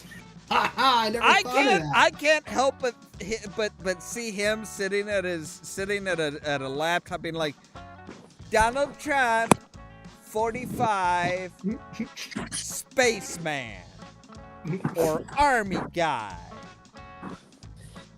And I mean, come on, you know, it's one of those things where it's like, You know, I would not put it past him that he did that. Actually, I never even thought Same. of that. I don't think he hired anybody before. He's just like, okay, I want to test out this service. Okay, look at this AI program on my phone. Okay, let's see. Donald Trump as Walker, Texas Ranger. Oh, look at that. That's perfect. Let's make that into a trading card. I honestly, I wouldn't be surprised. Yeah, me neither. Oh Jesus, that's funny you mentioned that though. Now I just cannot. Yeah, I can picture it quite clearly. And I have the funniest feeling. I really can't see anybody who is like actually getting paid to No. do a Photoshop coming up with the crap that they're putting up on that site. I can't. You know, I haven't even seen any of the trading cards, so I don't really. I'll take your word for it, but I'm They're sure just- they're. They really are. They are like, oh hey, I'm doing, you know, I'm within my first year of doing YouTube thumbnails level of quality. Like, oh, they're bad. But of course, his fans will eat it up because it's got his face on it. Yeah. But in answer to your question earlier, I think it's a good idea, that the trading card thing that you were thinking of, because hey, at least with your artwork, you're getting good bang for your buck, because it's like you do really good animation. It's not like it's just like Photoshop face of Trump Well, I mean, over that's- top that's- of Walks' That's the deck. thing. It's just like, I mean, my big push for it would be, hey, you know what? It's a physical fucking thing that you can hold in your goddamn hand. Not like it's not. It doesn't exist in theory. It's not digital. Yeah. The other thing is that you could, if you wanted to, you could put a proceeds of that towards your Shriners, thing. Yeah, that's kind of what I was thinking of. Yeah. I don't know if I'm gonna be able to find some place that I'll be able to turn them around and sell them within the month. Yeah. I mean, we're already halfway through the month. That's the big concern. But it's like, yeah, I mean, I would absolutely be like, yeah, oh no, a portion of this it should go towards a charity of some sort. I mean, besides just, hey, that's the right thing to do. It's also a good business thing to do. Agreed. No, I think it's a good idea. I really do. I'm all for it. And yeah, you picked out some really good ones there. You definitely picked out some of your best in that stuff that you showed us. So, yeah, no, I think it's a good idea.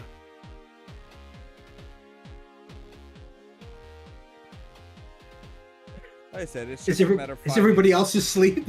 What happened? No. I think Caden was having a discussion with roommate at the time. Oh, What roommate? Somebody. No. I just heard somebody in the background on your channel. Then you clicked That's your mic probably off. just Dragon Age.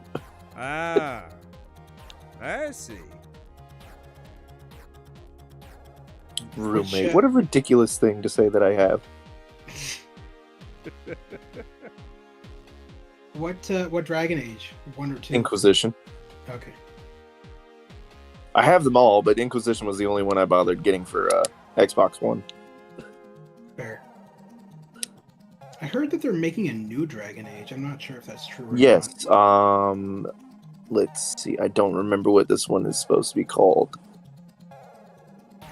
Because Ascent was actually before Inquisition.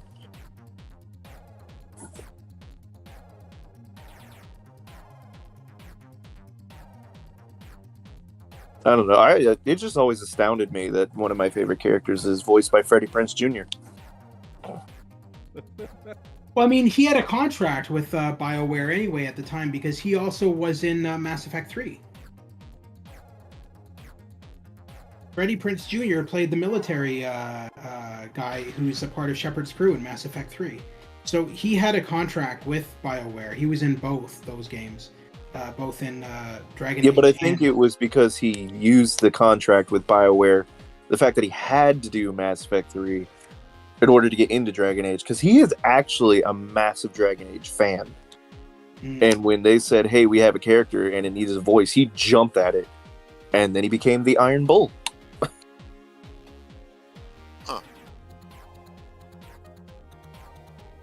I mean, realistically, he hasn't really been involved in acting in film in quite a long time. So, I mean, looking at some of the stuff that he's done, I mean, I was discussing that with my sister the other day. I was like, Freddie Prinze as an actor, I cannot stand him. But for some reason, as a voice actor, he's actually done some work that I love, and I don't get it. It can be the other way around, too. We all remember Elizabeth Berkley, right? Not really. Okay, let's try again. She was Jessie Spano in Saved by the Bell. Later went on to do the much maligned, for good reason, Showgirls movie. Oh, right. Yeah. She was an anime voice actor for English dubbed anime for a while, and she was not good at it. Ditto for her occasional co-star, Kiefer Sutherland. Yeah, but Kiefer Sutherland's done a lot of questionable shit. It's true, but I like some of his stuff. and Berkeley can at least comically act, which is good.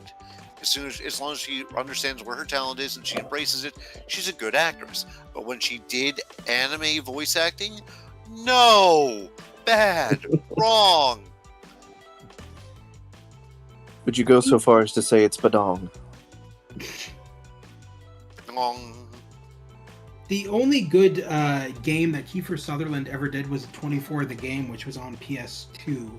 And that game was actually not bad. And he did some really good voice acting in it. But I did not like when they replaced, what's his name? David Hayter with Kiefer Sutherland for the Metal Gear Solid games. I'm like, well, why would you... You already had a great voice actor. Why would you replace him with that dingus? Like, that didn't make any sense to me at all. It was just really weird. I was going to mention Kiefer earlier when we were talking about siblings and acting and such. I was like, but see, then you got people like Kiefer Sutherland who have to get out of the shadows of their father. And Donald Sutherland is not an easy shadow to get out of. No. Oh, true. That is very true. But then again, you know, it can be difficult, or it's one of those things where it's like if you are confident in yourself and have your own identity, you can do it pretty easily. I mean, both Jeff and Beau Bridges did it without much struggle. And thankfully, they didn't get confused with each other either. I know. And then we have the epic family Carradine. I don't even remember what movie it is, but I remember there's a movie with, like, it had all the Carradine brothers in it. It was, like, basically 5 families just acting all against each other in a Western. It was very weird. I could see that, yeah. I think it was, like, it had... it didn't have Beau, but I think it had Lloyd and Jeff Bridges. And then it had the Carradines. And there was another famous family. I can't remember which one it is right offhand. But, you know, seeing David Carradine and Robert Carradine on the same screen and realizing those are brothers is very surreal. Yeah.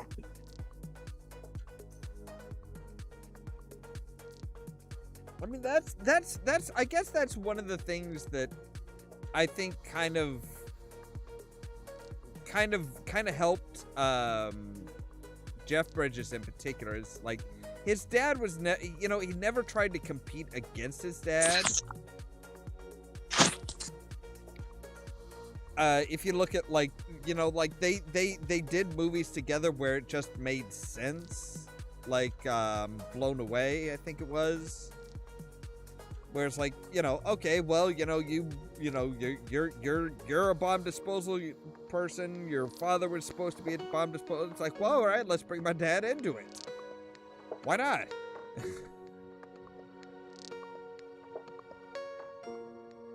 And it's like, yeah, it's like I said, it's one of those things where it's like, it's a question of, are you fighting against it? Are you competing for roles? Or are you just being like, you know what? Yeah, I am my own person. I don't need to try and compete against my dad for roles. Yeah. Makes sense.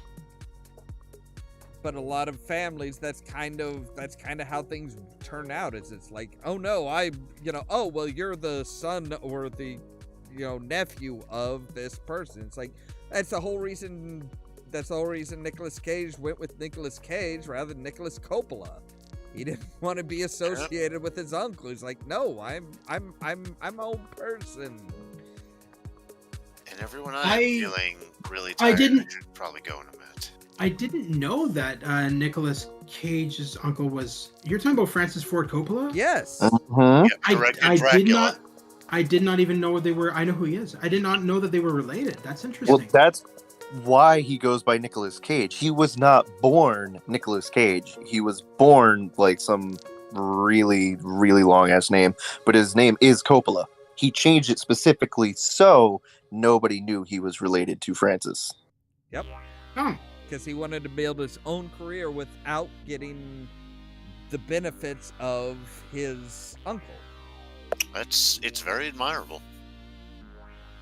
yeah. I mean, as much as people give him shit, the dude has a brain. He has a brain, and he actually does have some standards. It may not look like it at times, but he actually does. All right, I need to run to the bathroom, so you guys talk amongst yourselves, and I'll be right back. And I will see you all a little later. Sorry, the day just got the best of me. You're good. It's about You to have be a- very quiet. You have a wonderful evening. You too. Thanks. All right, so now we need to find something very uncomfortable to talk about so that when Olaf comes back, he's like, what the fuck did I walk into? I mean, we do that just by talking. That is true. Worst What part is is that... Damn Go ahead. movie. What movie? The one I was talking about. I'm trying to find it, but I cannot, for the life of me, figure out what it was. The only movie I remember of, we were talking about Kiefer Sutherland. I remember he was in a movie with Sally Fields, back in the day, where he was like this kidnapper who kidnaps Sally Fields' daughter. Eye for an Eye was the name of the movie. It was actually quite interesting because you go from seeing him in that movie to seeing him in 24 and realizing, you just can't see him in the role as the kidnapper after seeing him in 24. Sure you can if you've ever seen Lost Boys. I have not actually. Oh, you need to see that. Okay, so I don't recall. What is your opinion on the Joel Schumacher Batman?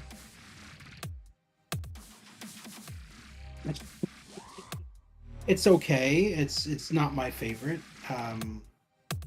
I realized he was going for the more campy style of Batman of the 60s. So, I mean, I let it slide, but at the same time, it's, I don't know, not my favorite Batman movie. Well, before Joel Schumacher did Batman, he did Lost Boys, which was Yeah. California, beach, surfer boys, vampires, and gay as the day is long. Well, that doesn't surprise me, seeing as how he himself is gay. He added a lot of gay elements to all of his movies, I've noticed. That's why in Batman he gave Batman the nipples and all that kind of stuff. And the badass, yeah. But see, this was one that nobody could sweep under the rug. He made it just so in your face that everyone's like, no, that's just vampires. They're inherently sexual. And they're like, yeah. You notice there's one female vampire and she gets barely any screen time?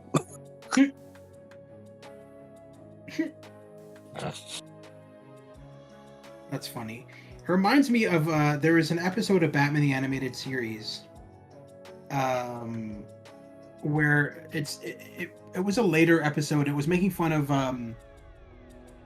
Joel Schumacher, and it's a bunch of kids talking about their different versions of Batman and what he is, or what their interpretation of him is, and all these kids are talking about, you know, whatever about Batman and everything like that. And then they walk by a kid who is in front of a store with the sign, you just see a sign in front of the store that says Shoemaker, which is a reference to Joel Schumacher. You can find this episode in Batman the Animated Series. You can also find it on YouTube, this exact clip. These kids walk by this other kid, and he's flamboyantly gay, trying on a very hot pink scarf. And then they go, "Oh, Joel, what do you think about Batman?" And he goes, "Oh, I heard Batman likes to drive his car up walls, and he has this cute rubber suit." And they're like, "Okay, Joel, shut up. Nobody cares. Moving on." And that's literally what happens in the episode. And I'm just like, haha, yeah. And they openly admitted that, yes, they hated Joel Schumacher, and that was their riff on him.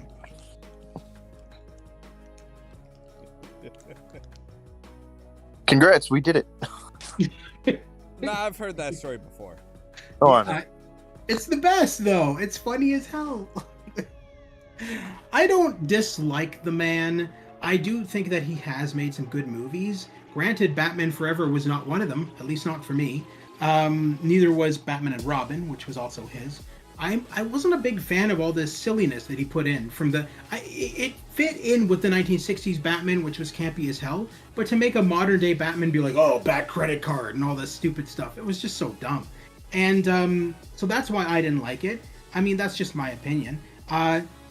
One of the movies that I did like that Joel Schumacher did was the Phantom of the Opera movie. I think he did a good job with that one. I enjoyed that. Who would have imagined him doing a musical Well, would actually work out? Hey, so I found that movie finally. Okay, and what is it It's again? called The Long Riders. Long Writers? Long Riders. LONGRIDERS. Yeah. Has David Carradine, Keith Carradine, Robert Carradine, James Remar, James Keach, Stacy Keach, Dennis Quaid, Randy Quaid, Christopher Guest, Nicholas Guest, and Ever Carradine. That is just a mess of names. Apparently they're just like, hey, we got 4 sets of brothers. What do we do? Throw them in a movie. But they can't act together. Throw them in a movie, I said. Yeah, details. Just put them in. When did this come out? This came out in 1980. So I am actually kind of surprised that they didn't throw Charlie and Emilio in there.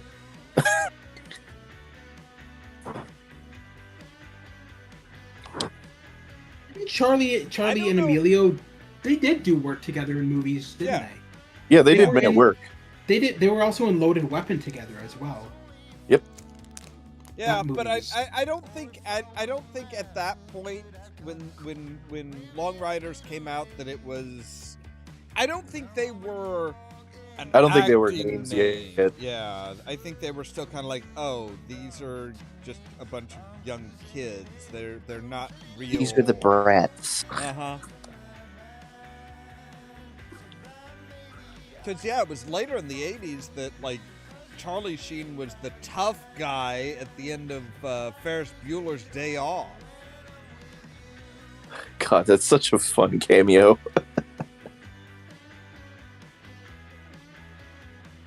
I just remember in Loaded Weapon, National Lampoon's Loaded Weapon, that Emilio Estevez was like the lead, and Charlie Sheen just had like this stupid scene where he was like parking attendant. So they go, because there's a scene that's making fun of, well, I mean, the entire movie was making fun of Lethal Weapon, but there's like a scene where I think John Lovitz is the freaking, is supposed to be Joe Pesci's character, if I remember correctly. And they go to him, and Good guy. as they're going into the hotel or whatever that he's staying at, Charlie Sheen is the guy who's like the parking attendant, and he's like, hey, can I park your car? And he seems so, his scene was so silly because it felt like he didn't even want to be there. He was just like, hi, can I park your car? He was just like so monotone about it and everything. And I was just like, well, there's Charlie Sheen's cameo in his brother's movie. And Charlie Sheen's just like probably thinking like, just shoot me right now. Personally, I love the fact that they decided, hey, we need to make fun of Danny Glover. Who can do that? Samuel L. Jackson. Why not? He was good. He was quite good. People seem to forget that Samuel L. Jackson is a great comedy actor. Oh yeah. A lot of people also don't realize he's a hardcore gamer. He hosted. Never mind that he was in a promo for Halo. Yeah, and he also was obviously Officer Tenpenny in GTA San Andreas, and he also did one of the Afro Samurai games as well. He actually brought it up. So back before the video game awards were actually hosted by Jeff Keighley and everything, they would just get random celebs. And the one year they had Samuel L. Jackson host the entire video game awards, and he admitted that no, he loves video games. He's like. And they're kind of inching that way back into it now with celebs involved. The last Game Awards that just happened, they had Al Capone. I'm not Al Capone. I want to say Al Capone. Really? How did they cure? Did they go back in time and find a cure for syphilis, or? Jesus Christ, I'm losing it tonight. No, fucking God, what's his name? The actor's name Pacino. from Al Pacino. Al Pacino. Thank you. That- Al Pacino. Is that what he was when he was in Devil's Advocate? Al I don't know. Pacino. He looks. I mean, looking at some of the footage from the gaming awards, it looks like he's actually trying to be the devil. As fucking sunburned and fucking red as that man was. God damn. Yeah, he was interesting because like he admitted that he doesn't know anything about video games. It almost felt. I made a joke with my friends. I said, "What did they do? They just find him drunk in an alley nearby, and they're like, hey, we're hosting the Game Awards. Do you want to just come out on stage and say a few lines?" That's literally what it felt like to me. You know, I mean, It just seems so honestly, unplanned. at that point, it's probably like, is there a sandwich in it? Yeah. All right. Yeah. And then, of course, I want to bring up the fact that the Game Awards, we can tell that there isn't much security at those awards, because if a kid from the audience can not only get up out of his seat and walk towards the stage when they are giving the Game of the Year award to From Software, and come from the wrong spot, first of all, because the people from Software came from the left side of the stage. This kid comes from the middle of the stage. He mingles in with them, starts petting them on the back, gets up onto the stage with them, stands behind them while they're giving the Game of the Year speech, and then proceeds to take the microphone from them and say some bullshit line about this award goes to my unorthodox Jew brother Bill Clinton, before then finally being arrested. I'm like, why did that take so long? Because if we're able to notice as an audience all of this happening, and like it was very clear, they should have caught him before he even made his way to the stage. Do you want to take this one, Caden, or should I? I mean, the whole thing would be that's obviously just security saw him doing it, and they're like, you know what, this is gonna be good. I don't think it was. I don't think it was that at all. You are forgetting. See, gamers, I don't think you understand one of the primary rules as far as infiltrating any kind of a situation. The primary rule for infiltrating any situation that you find yourself in: Pretend that you're supposed to be there. exactly. If you act and move like you are supposed to be there, and anybody who gets in your way, oh God, help them, you will get exactly where you are going. It's actually well documented that you can get into several high security government facilities just by carrying a clipboard and telling them that you have a meeting. Yep. You can get into TSA offices in airports just by carrying a clipboard, a piece of paper, or something, and walking with purpose. Easiest way to make restaurant staff very, very nervous. You don't need a clipboard for that one. Just start taking very meaningful, direct glances back into the kitchen and in the corners, and they're going to think that you're a health inspector, and they will freak the fuck out. Yeah. When this happened, I missed it initially. The only reason I found out about it was because it was all on the news and everything. So I did a little bit of research after I watched the video. I watched the video a couple of times of this kid going up on the stage and doing his line and everything like that. And then I did some research. I started to dig around on Twitter and on Twitch and everything, and I found out who this kid is. So he's a 17-year-old Twitch streamer with over 70,000 subscribers, and he was dared to do this by his subscribers. Also doesn't surprise me. It's Twitch. They're Yeah. bored too. Yep. Yeah. Oh, I did want to say, the whole thing with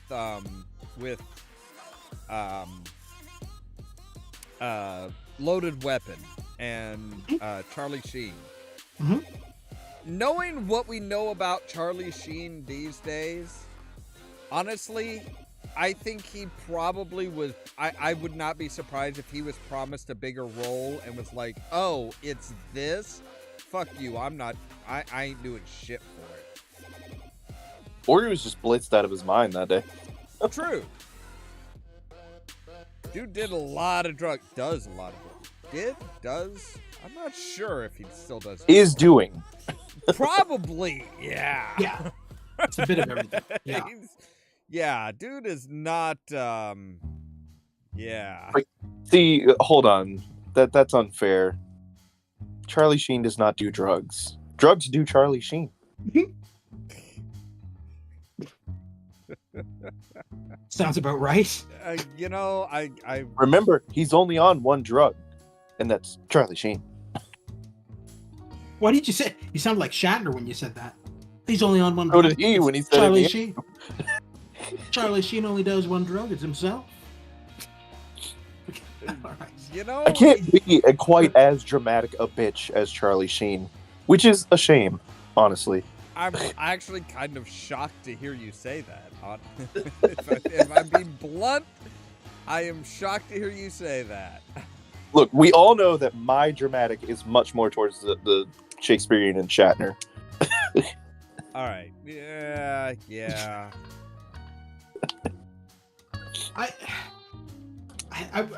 Okay, so it was so funny tonight. So when my friend Mac, we were talking on, and I was showing him Corpses floating in the air. Okay, right, cool. I'll go with it. was showing him William Shatner's songs from back in the day. His, Lucy in the Sky with Diamonds rendition, and Rocket Man and everything, where he just talks to music because apparently that was either everybody was really high back then and thought, oh, this music's amazing, kind of like the Cheech and Chong Up in Smoke thing, where they get up on stage and sing and everybody's too high to realize that the song sucks.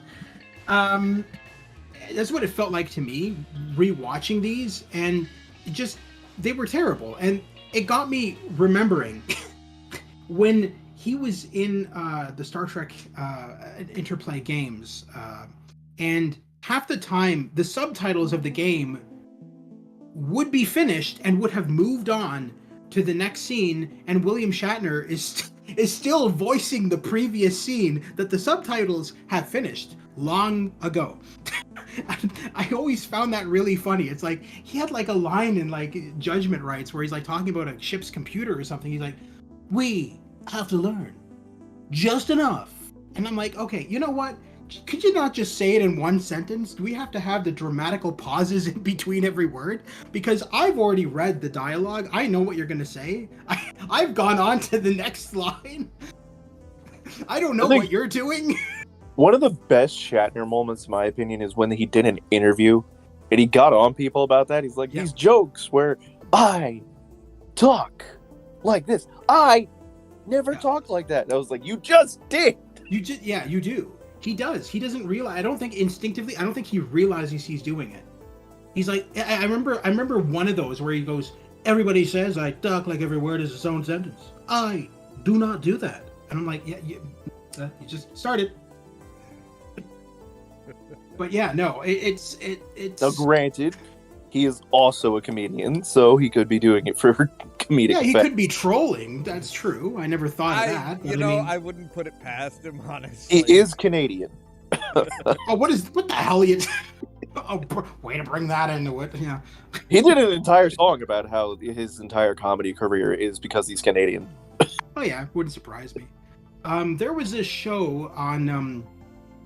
I don't know if it aired in the States. It was called Chili Beach. It was a cartoon series. And it kind of reminded me of South Park, but a Canadian version of it.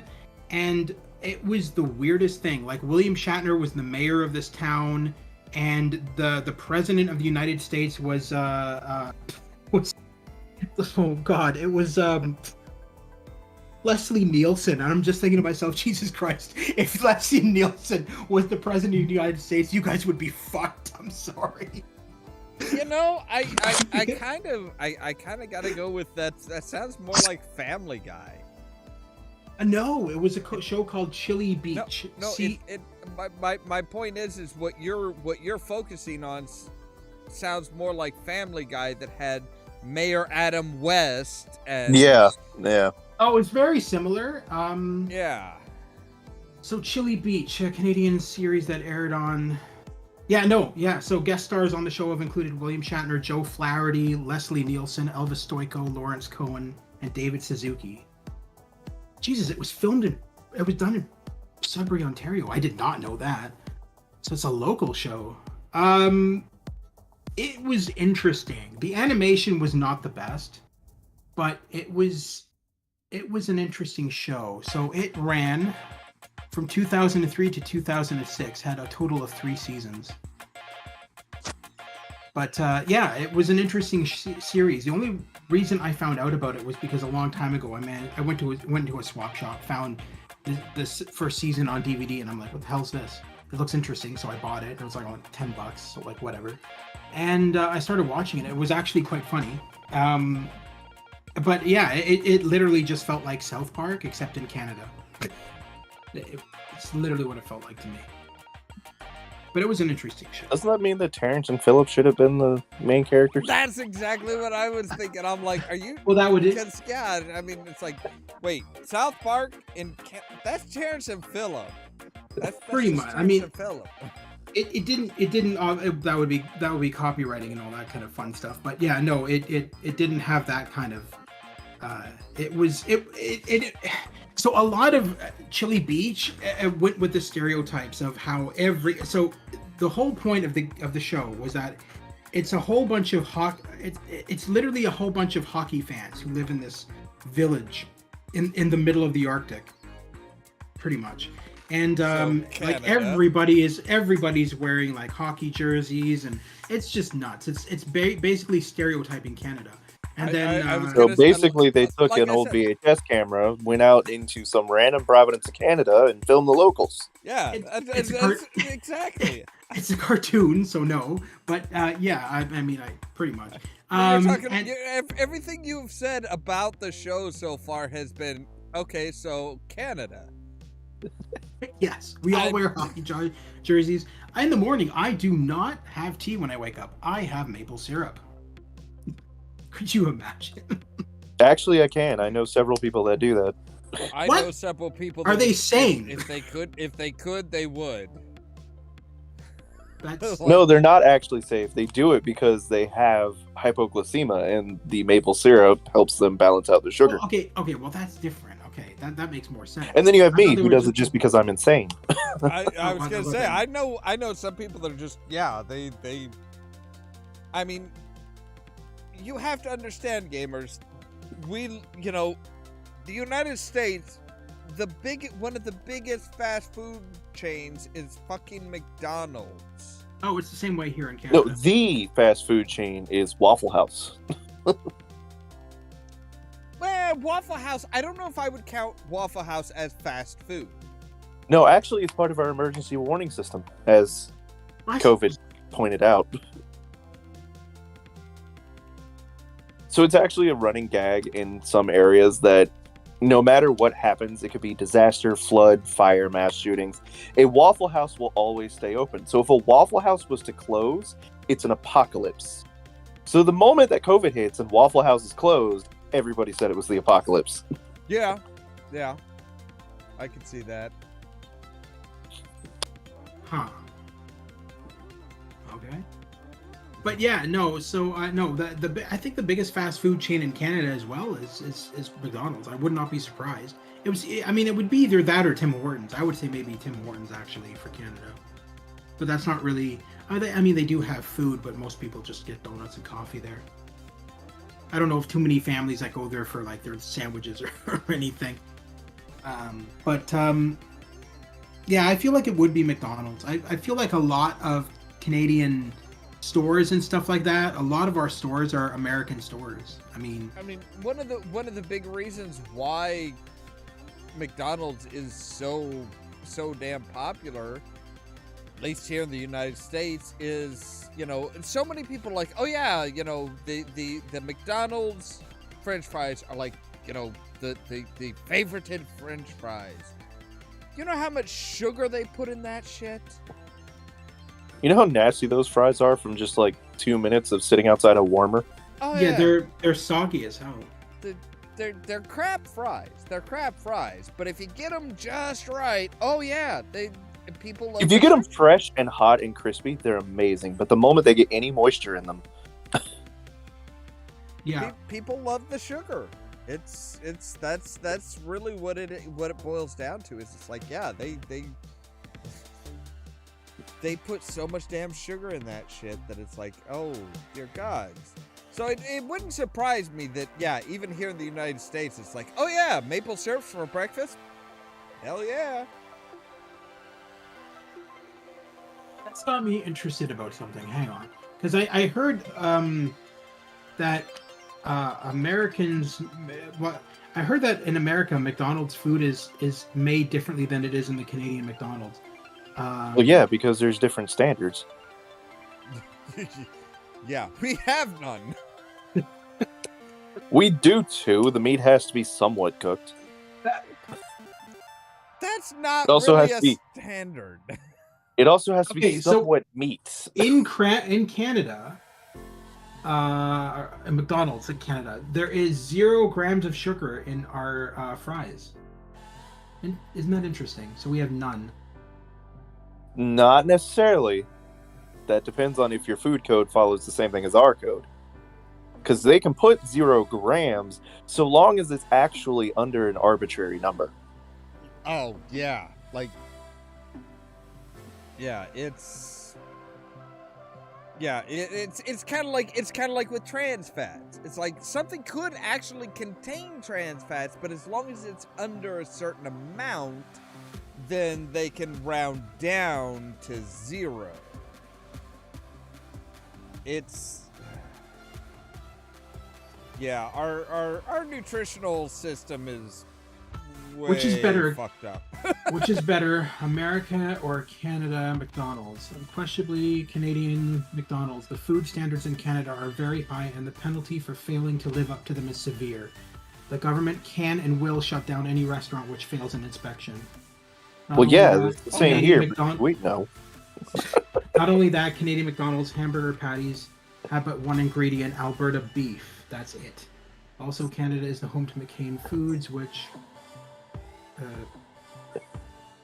blah blah blah. Yeah, Anyway, if there was an inspection, okay, a prime example would be one that was actually a restaurant, a fast food joint that was mentioned earlier,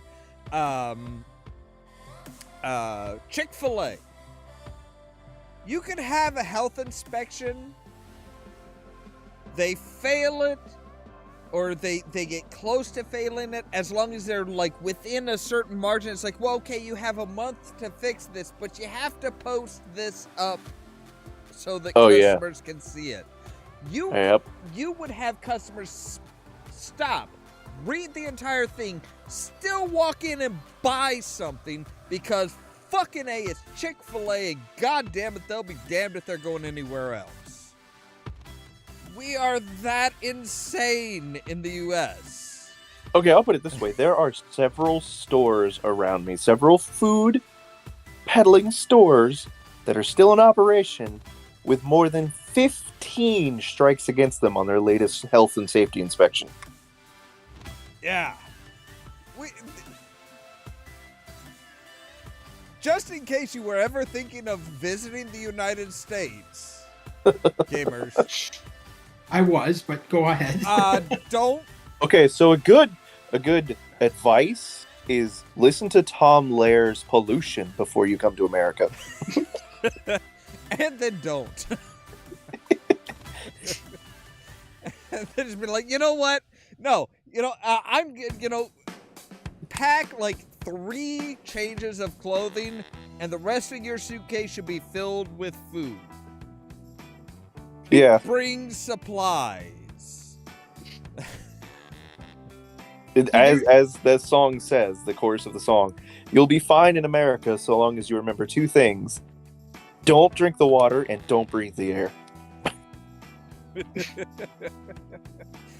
See, what I find funny is there's a YouTube channel. I can't remember the name of it now, but it's 2 guys and they're 2 best friends. And this is all they do is one lives in Canada, the other lives in the United States, and they just compare food from different restaurants and stuff like that. And they did a McDonald's one. And so how it works is the Canadian guy travels to the United States, meets up with his friend from the United States, and they go to a Canadian or American McDonald's. he tries the food there, then they go to a Canadian McDonald's and they do that. And the American, when he came to the Canadian McDonald's, he's like, "No, it's not. It's too healthy." He goes, I don't like it. I don't want my fast food to be healthy." It's like, oh, okay. Yeah. That's the general rule of thumb. If it's fast food, it ain't supposed to be healthy. I mean, okay. Caden, you've worked in kitchens before, right? You've worked in kitchens in Yeah. various places. I have a theory that some people have backed up a little bit here and there. In the United States, everything tastes better when you go out to eat. Doesn't matter where. Oh yeah. I have a theory that there's one major ingredient that makes the biggest difference. And that's butter. Yeah. People don't, Butter and salt. Those are our two staples. people will salt their food, sure, but people never cook with But they don't actual realize how much butter. salt is already in that food. Oh yeah. Oh no. Both of my parents. My dad was again, to use another Terry Pratchett term, an auto-condimenter. Somebody who will automatically add salt and he would automatically add salt. My mother would automatically add salt and pepper to anything. They would never taste it first. It was just automatically needs salt, needs pepper. It's just it's a compulsion. It is weird, and it is actually a phenomenon here in the United States in particular. It's like, people will automatically put condiments on without ever actually tasting the food. But yeah, I've always held that it's like, yeah, cooking in butter is why you can make the same dish at home, but it doesn't taste as good because you're not actually cooking with butter, you're cooking with something else. If not just leaving it out completely. I suppose that's the difference between Canada and the U.S. and because I know that when I was a kid, my parents tried to never put butter or salt or pepper on anything. We always tried to avoid it when we can, and I mean, if we needed to, we would put it on, but it was not like something that was a required thing for making the food taste good. See, it's not so much about making it taste good, it's making it taste better. Mm-hmm.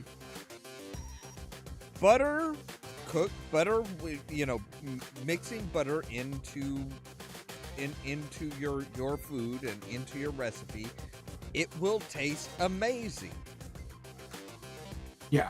It's not good for you. Like Caden said, there's a shit ton of salt in most of our food anyway, so yeah. Oh yeah. Well, see, here's the thing: is it's not really a secret. It's an open secret that people like to deny. The thing about most fast food restaurants is all of that fresh food. Guarantee you, it's at least a day old. And then all we do to freshen it up, if it's like a barbecue joint or something, and it's some like green beans, collard greens. All we do, we take our last batch, we throw like a stick of butter, some more salt, more pepper, throw it in the oven. That's it. You would never know the difference.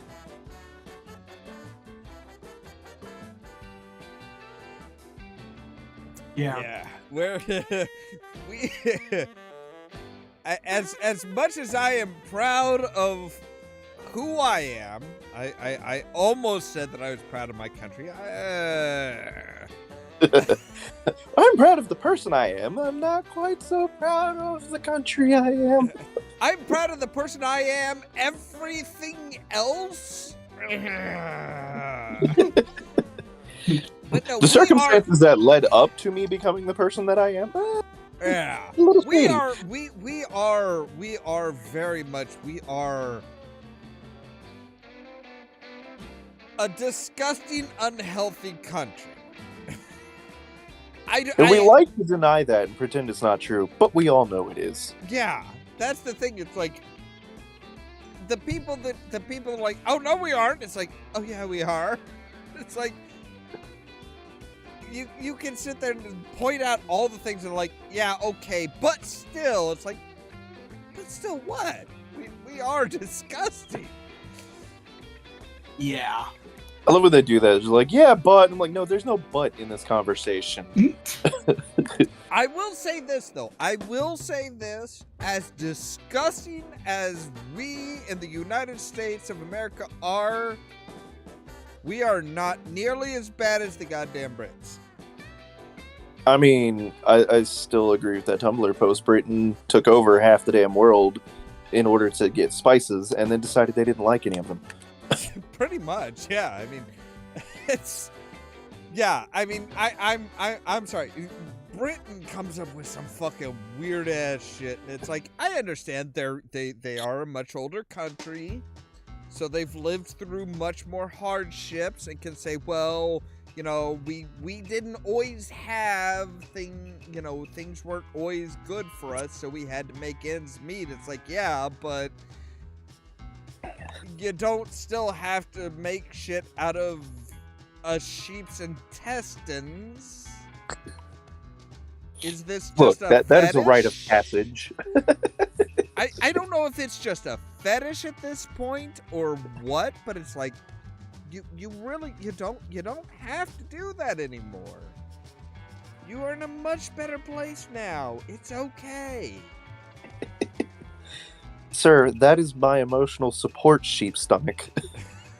It's like, no, this is a safe space. It's okay. Yes, it's safe because I have the haggis. Being of Scottish descent, I will say I have never had haggis. I should at some point try it. So I found out that I'm related to my boss the other day. I'm still kind of registering that. Oh, that's that. What? I actually I can identify with that, kind of, sort of. Yeah. Not Well, like we were going around the table and we are talking about the family histories, and one of my coworkers is like, "Yeah, I'm actually related to Warren G. Harding." I was like, "That's cool." And then my boss is like, "Oh, I might be related to you." I was like, "Okay, yeah, let's not play this card." But and then she starts listing off some of her relatives, and she's like, yeah, you know, my family is related to Robert the Bruce." I'm like, God damn it. There's the connection. Oh no! You want to know a very frightening realization that you very likely might be related to somebody. Was out having lunch with at the time with my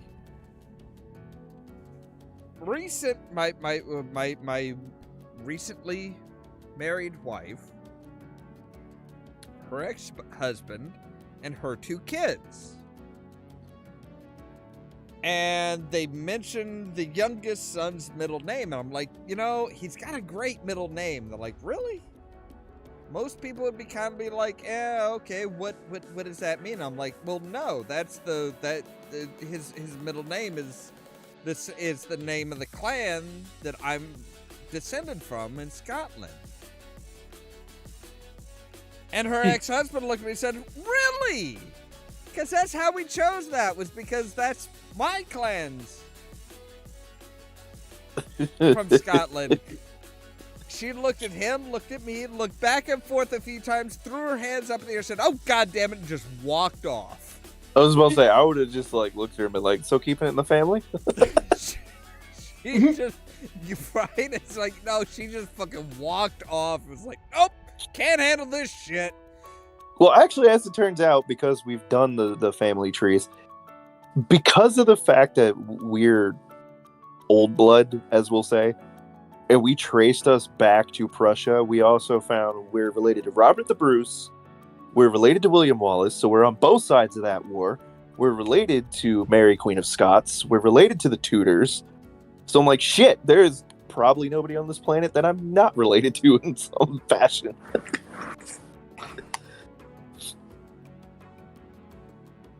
See, yeah, it was the weird part of it was for me was when I was looking up my family the family origins in Scotland and stuff like that. It's like it's this very specific clan that my family is descended from. And we always wondered why there's actually a town in Scotland, and there used to be a castle in Scotland that had the name that had my last name on it. I was like, okay, why? What the hell was our family? Come to find out, the people from that clan, the chieftains of the clan, took on my last name, and it's like, oh, okay, that's fun and interesting. Oh, and then I started thinking about it. I'm like, all right, let's do a little bit more research as to where this clan got involved in shit, because it's like, I'm not entirely sure. I'm not entirely sure whether that's good or bad, because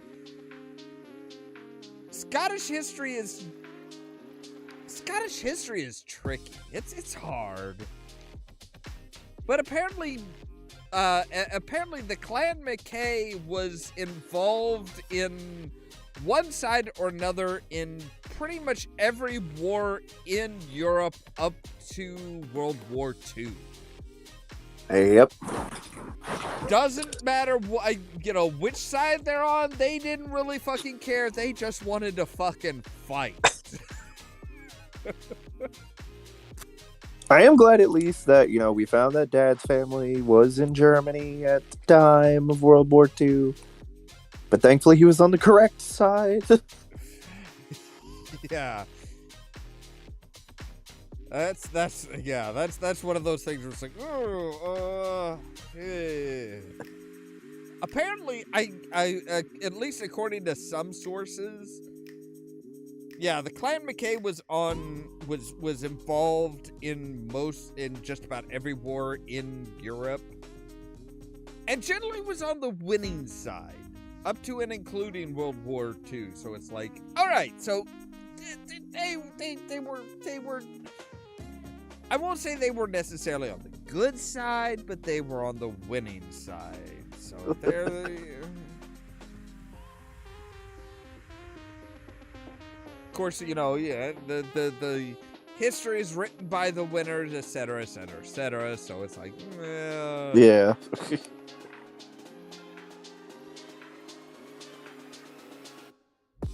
And I feel like we have kind of moved beyond gamers' area of yeah. Not comfort.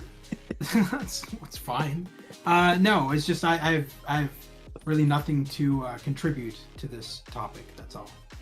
He's just waiting to hear a name that he's related to so he can start screaming. I don't know.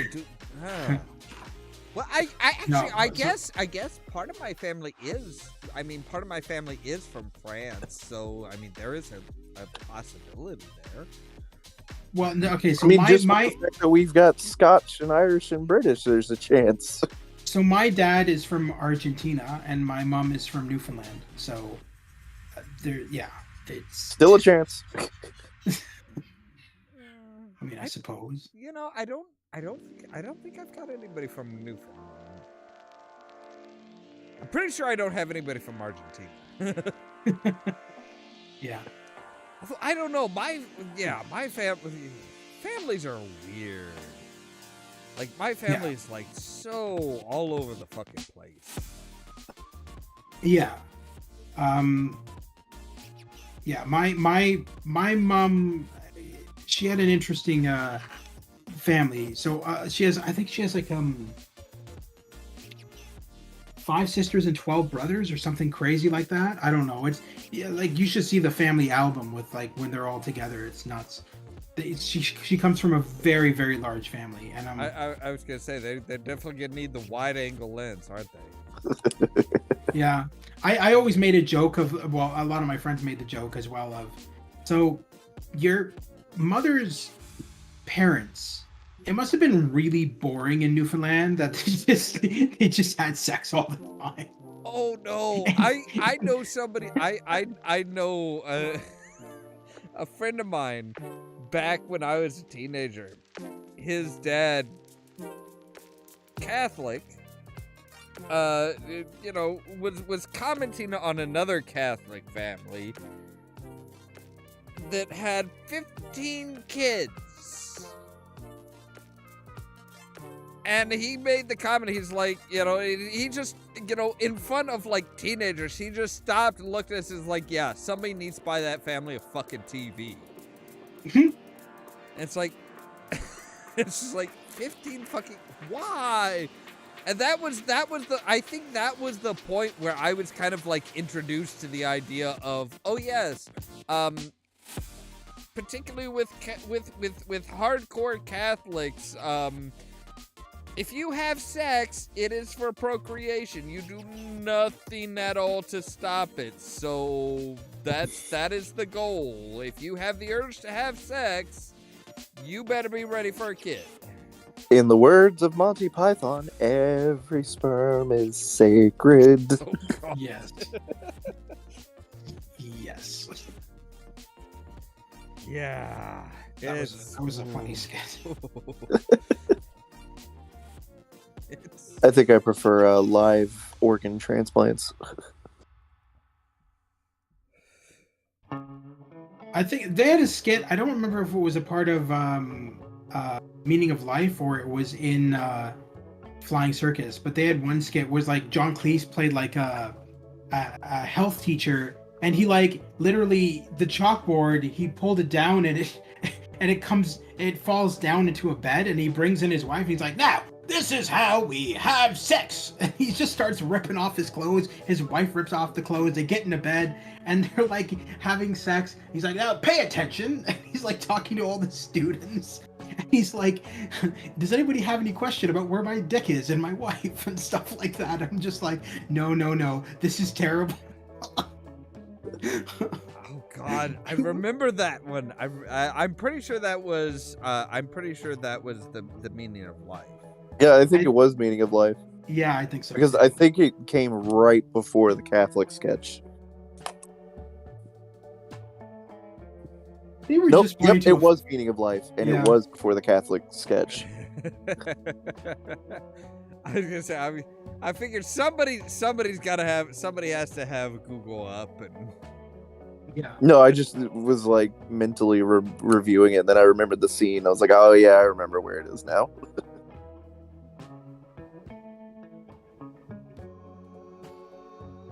I just remember the one scene where like one of the students hands another student a piece of paper, and John Cleese gets all upset. He's like, "Are you handing out paper while me and my wife are having sex? What's wrong with you?"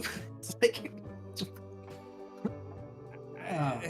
that's so stupid. That was the best part about Monty Python, though. They just wanted to offend everybody they could. Yeah, they had no scruples. No reservations whatsoever. Yep. Especially Actually- when it came to Graham's drinking. I actually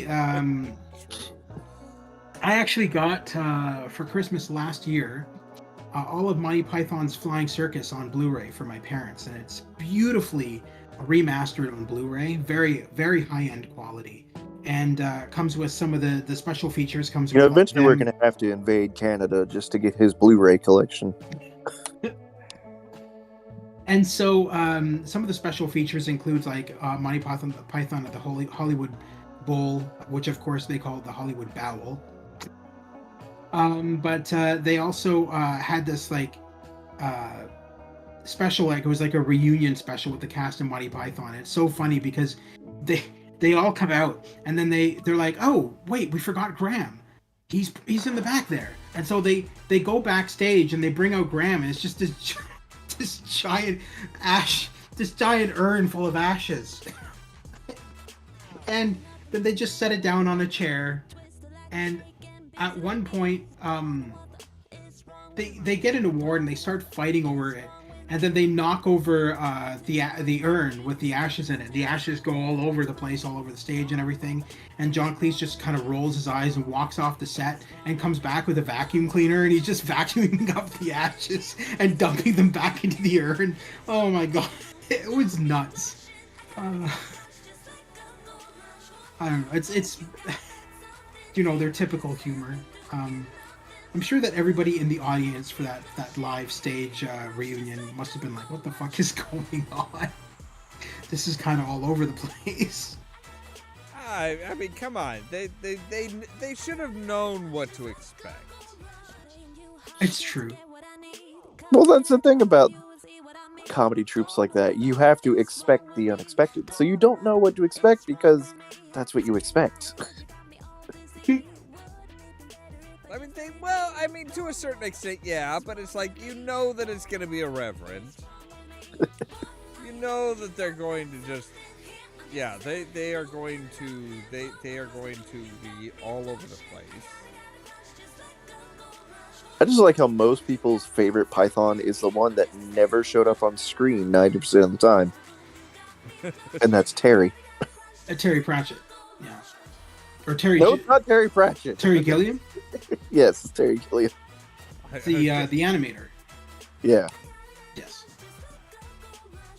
I was gonna say Terry Pratchett. Wait, no. Terry. I meant Terry Gilliam. Terry Pratchett is from Discworld. I'm getting the names screwed up. Terry Pratchett is his own thing. Like, yeah, Terry. He doesn't Pratchett need to be part of a comedy troupe. Nope. He is the comedy troupe. It's very well, true. actually, it's because he's part of a comedy duo.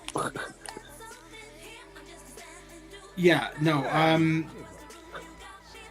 Terry Gilliam, no, he did make Monty Python, right? Because he did all of the animation. I mean, like, the animation was kind of crucial in that series and in the movies. Well, actually, he wrote a lot of the sketches. He just didn't take credit for them. Like, he wouldn't appear in them. Yeah, no, yeah. I think wasn't he in Holy Grail, though? I'm pretty sure he was the one that was Yeah, he was the one who was banging the coconuts, yeah. Yep. Yeah, that's what I thought, yeah. They didn't give him any lines. They just had him banging coconuts with guitar. Well, no, he had lines. Yeah, he had lines. Patsy's line, one and only line, is, "It's only a model." Oh, yes. Yeah. That's true.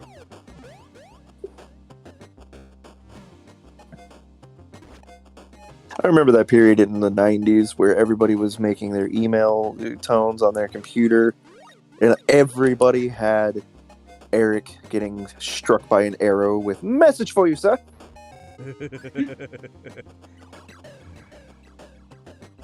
What I ended up using for a ringtone was when IT Crowd, the IT Crowd first came out. And there's an episode where, like, Moss and Roy, where it was a parody of Facebook. It was called Friend Face. I remember Friend Face. Yeah, and so Roy had Roy had set his Friend Face tone to a Dalek saying "incoming message." And I'm like, okay, you know what? I want that now. So I found that exact ringtone that he had used, and I used that for my incoming message ringtone. But I didn't count on it, constantly annoying my parents, because every time I would get a message, a Dalek would shout out, "incoming message!" And my parents were like, you either fucking turn that shit off, or we're hurling your phone. I mean, my ringtones to this day are 90% Borderlands. So my current text tone is Hammerlock screaming "Vengeance, ho!" Oh no! A weird coincidence. Earlier this week, I had during the live stream, I had a couple people subscribe that had, like, their subscriptions were public and stuff, so it notified me of when we had a new subscriber. I had forgotten that I have Streamlabs OBS set up to play Tom Baker saying, "Would you like a jelly baby?"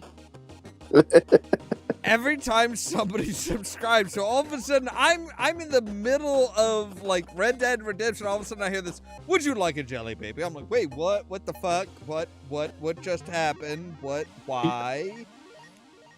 And then I remembered, I'm like, oh shit, no, that's right. Oh, okay.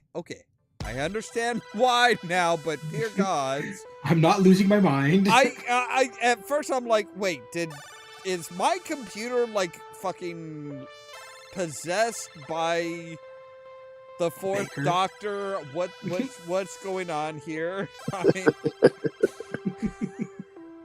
That's funny. and the person was still in the still watching when I said that. So I'm like, wait a second, let me check something. I'm like, oh no, we do have a new subscriber. I said hello, and they're like, oh, thank you. Didn't realize you could see that, but thank you. I'm like, yeah, it freaked me the fuck out because I haven't heard that in like Ages. Yeah. That's like funny. because most people don't have it set up so that it's like, you know, their subscriptions are public. Either that or they don't subscribe when I'm live streaming. They subscribe after the fact. Then it's like, okay, you know, it doesn't play.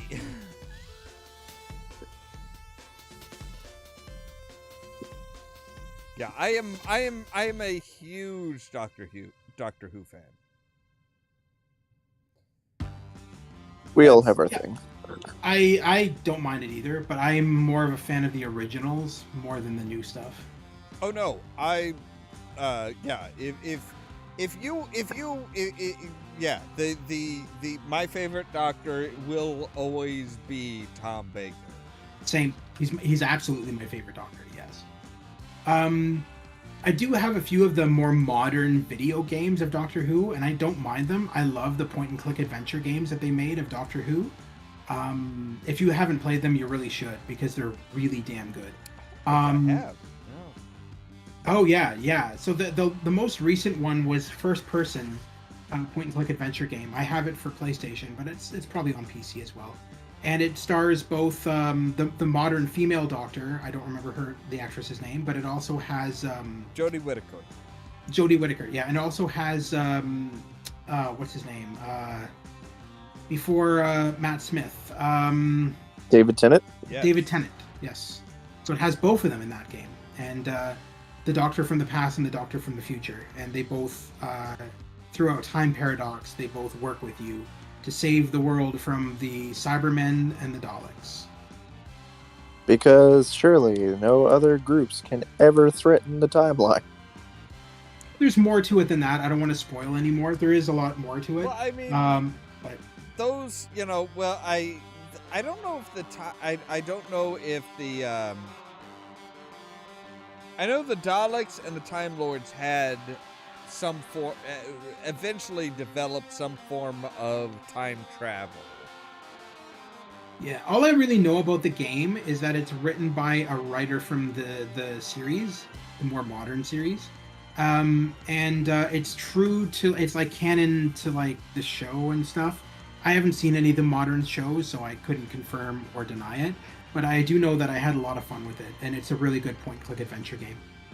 I don't think the Cybermen ever really developed time travel, mostly because they really didn't need to. They could, you know, as long as they maintained themselves, they could exist for However the hell long they needed to. yeah.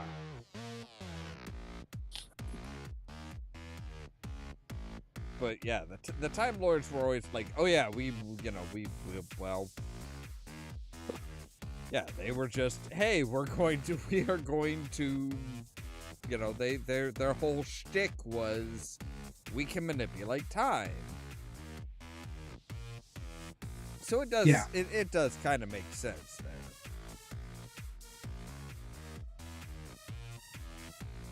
I'm Yeah. still pissed about the recent. Hey, the Doctor actually doesn't need her regeneration cycles. I don't mind that. I actually don't mind that. Because as much as in the new stories and stuff, they're kind of moving away from the Time Lords being a thing. It's like, but they set it so that, you only get so many regenerations.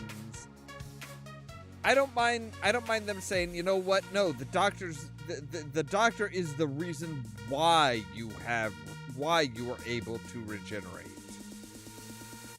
I don't mind that, because it kind of it explains where it came from, and it also explains why, the Doctor's kind of just a unique thing in and of themselves.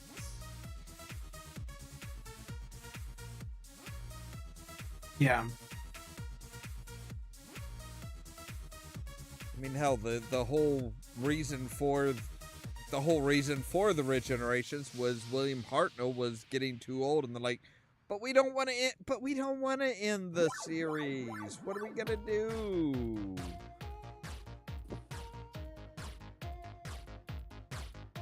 So they came up with that, and they're like, fuck it. Here, we're just gonna do this. Fuck it. Who cares? I don't know. I guess I'm just like a semi-purist with the fact that was the one thing that was keeping tension with the character. But then also, I guess they were running out of ways to Deus Ex Machina the regeneration cycle.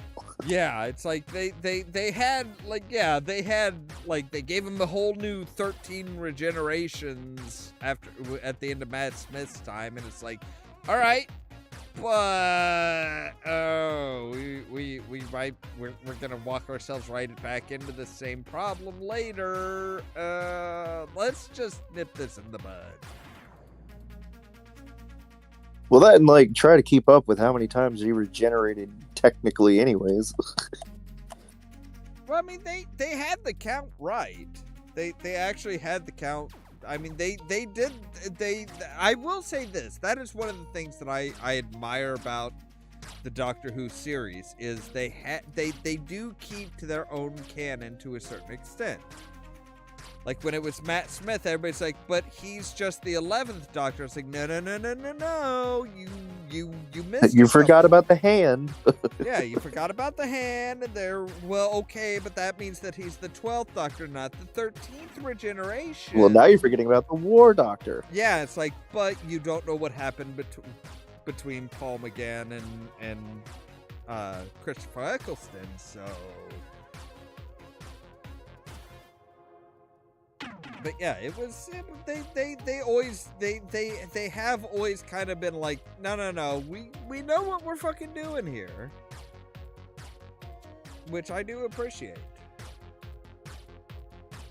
I've heard that many fans never liked Christopher Eccleston's version of Doctor Who. Well, that was because when Eccleston took over, for a long while, the Doctor had been a very certain sort of character, and then Eccleston turned it on its head.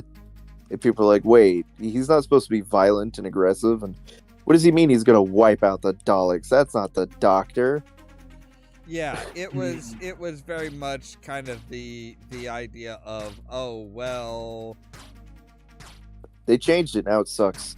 Yeah, it was fresh off of, it was the first version, the first Doctor Who after the original. So everybody's like, but this isn't like the original. It's like, no, it's something new. It's something different. The Doctor has changed. You don't know what the Doctor's been through. So fucking calm your tits, bitches. Yeah. And I will say, I find it kind of interesting how many people are like, oh, well, he should have had more time. And it's like, he didn't want more time. Yeah, I was about to say, I love the fact that they're like, Eccleston sucks and blah, blah, blah. Then they want him back, And then Tennant comes on. They're like, "Oh, we don't like this Doctor. He's too bouncy and bubbly. We just got used to the serious one." It's like, see, y'all don't know what the fuck you want. Yeah, you can never win. That's what I've noticed. It's the same way in all forms of media now. Like a lot of the time, I notice it in video games nowadays. When video games come out, everybody bitches about them. And, oh, this is not the way I wanted the game to be. I don't like this. I don't like that. Then they try to physically oust the game developers, and I'm just like, Oh my god! No, that actually brings up another news thing. Is how many people are like, "Oh, fire James Gunn now." For what? Because he's taken over the DCEU. He said, "Look, we're rebooting everything. Jason Momoa isn't gonna be. It's not gonna be Aquaman. You know, we're going with we're gonna reboot everything. We're gonna go with a younger Superman. So Henry Cavill is out as Superman, and everybody's like, I remember no, that. Yeah. fucking fire James Gunn now." And it's like, James Gunn has come out and said, he's like, "Look, I've talked with Henry Cavill. We've had a meeting. We know where things are. He knows where things are kind of where we're pushing things. And he knows that he actually has a potential to be a different character, like Jason Momoa. Jason Momoa wants to play Lobo." Which would be amazing. I would love if they would bring Lobo in, but only if it's like actually Lobo. I think the only thing.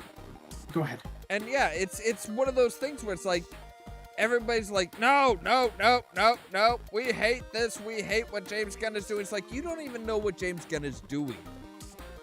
Yeah. Nobody knows what the fuck James Gunn is doing. James Gunn doesn't know what James Gunn is doing. Yeah. I think he's got a pretty good idea. I do think he's got a pretty good idea of what he's doing. He has done enough with the MCU to know how to build a big, massive world. And that's what the DCEU needs. Yeah. I think the only thing I was ever pissed off about was that they got rid of him, Henry Cavill, as Geralt in the Witcher series, because I thought he did a really good job. He did a great job, but yeah, that's a case of, from what I understand, number one, he was kind of like, he was wanting to go back to being Superman, but he was also really sick and tired of the fact that they were going away from all established canon. Yeah, so for The Witcher, I heard two things. I heard he walked away from it because they were not being true to the source material, and I don't know if you guys know much about Henry Cavill, but he's a huge gamer. Oh yeah. He's played all of the Witcher games, and that's how he knew the character, and that's why he was so good as Geralt, is because he played all the games. He knows. Well, he also read all the books. Yes. Yeah, and that's what he was pissed off about. Is they were never. Yes, they were deviating. They were never sticking to the games, but they were deviating from the books. He's like, you guys are just off in your own territory. This isn't who I want to play. Yeah. That, and it was kind of the hint of, hey, you could be Superman again. And it's like, well, now that's I like that. Just as long as we don't get Armie Hammer back as Superman. Apparently now he's trying to get all his fans to stop bombarding people. Because apparently there's a lot of hatred. I don't know I can't remember who's playing the new Witcher, but it's some actor. But a lot of people were... Liam Hemsworth? Yes. Is he related to Chris Hemsworth? Yes. Oh, okay. That's his little brother. Yep. Okay. Best known for being the adorably pathetic love interest in Hunger Games. Wasn't he also in The Good Place? I think he was, yes. So he's the new Witcher, and everybody is kind of bombarding him on his Twitter, and like they're saying, no, you need to go away. Nobody wants you. Nobody likes you. We want Henry Cavill back and all that kind of stuff. I mean, he And- should be used to that. That's his career. And Henry Cavill is saying to his fans, they're saying, no, you know what? It's fine. Leave it as it is. I'm okay with it. Stop harassing people. Like, it's not necessary. Yeah, it's like, I don't want it back. You got, Yeah. you know, everybody's like, no, bring it back, bring it back, bring it back. It's like, I don't want it back. Well, it doesn't Fucking matter what shut they up. want. It matters what the fans want. Yeah, exactly. It's like, that's the problem with a lot of fandoms, is it doesn't matter what the creator wants, what the actor wants. None of that matters. It only matters what they want. Now, I will say, I've heard three possibilities for Henry Cavill at this point.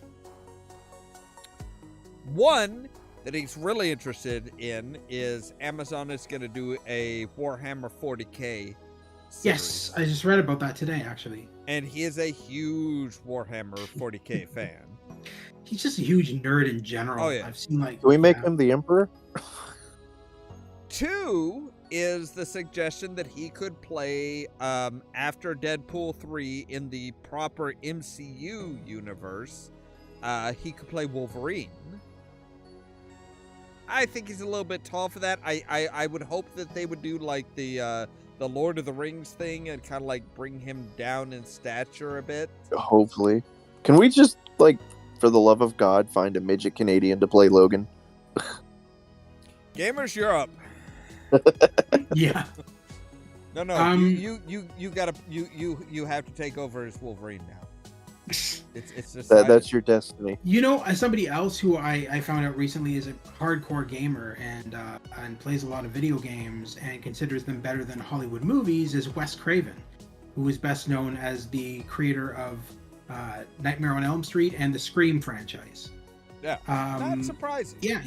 Yeah, he's a big gamer. He's been gaming since there's an interview with him. He's been gaming since the N64. He has all the modern consoles. He's got a PS5. He's got everything, and he plays on PC as well. And Well, I mean, not anymore. they listed his favorite games. And what do you mean, not anymore? I'm pretty sure. I'm gonna check.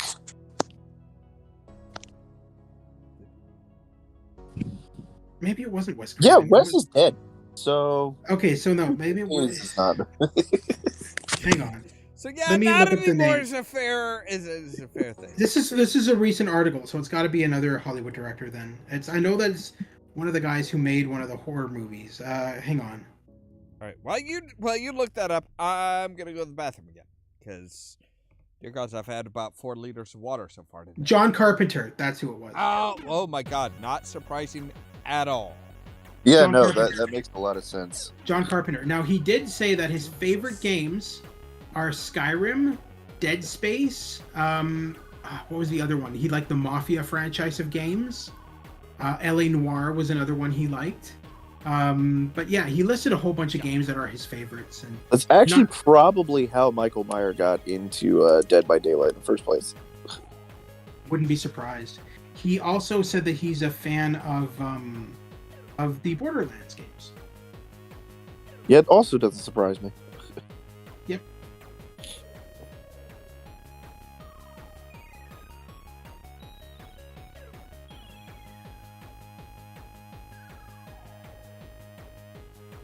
I always like hearing about those Hollywood writers, directors, or stuff like that say that their inspiration for a lot of their stuff is either video games or just, that kind of stuff. General nerdiness.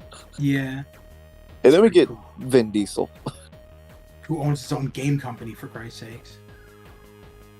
I mean, I like the fact that he actually he got a good chunk of his career off his gaming experience, because he said flat out Riddick was absolutely based on one of his old D&D characters. I do know that he plays a lot of video games. He has said that multiple times. And Yep. He He actually won- wrote an introduction to one of the latest D&D handbooks. That's awesome. But yeah, no, he formed Tygon Studios. Granted, they came out with a couple of stinker games, but like Wheelman and stuff like that. But they also made the Chronicles of Riddick game, which was honestly, arguably one of the best games of its time. Yeah. But he's really interesting, actually. I never realized that he was Groot in the Guardians of the Galaxy. I never realized that until way later on.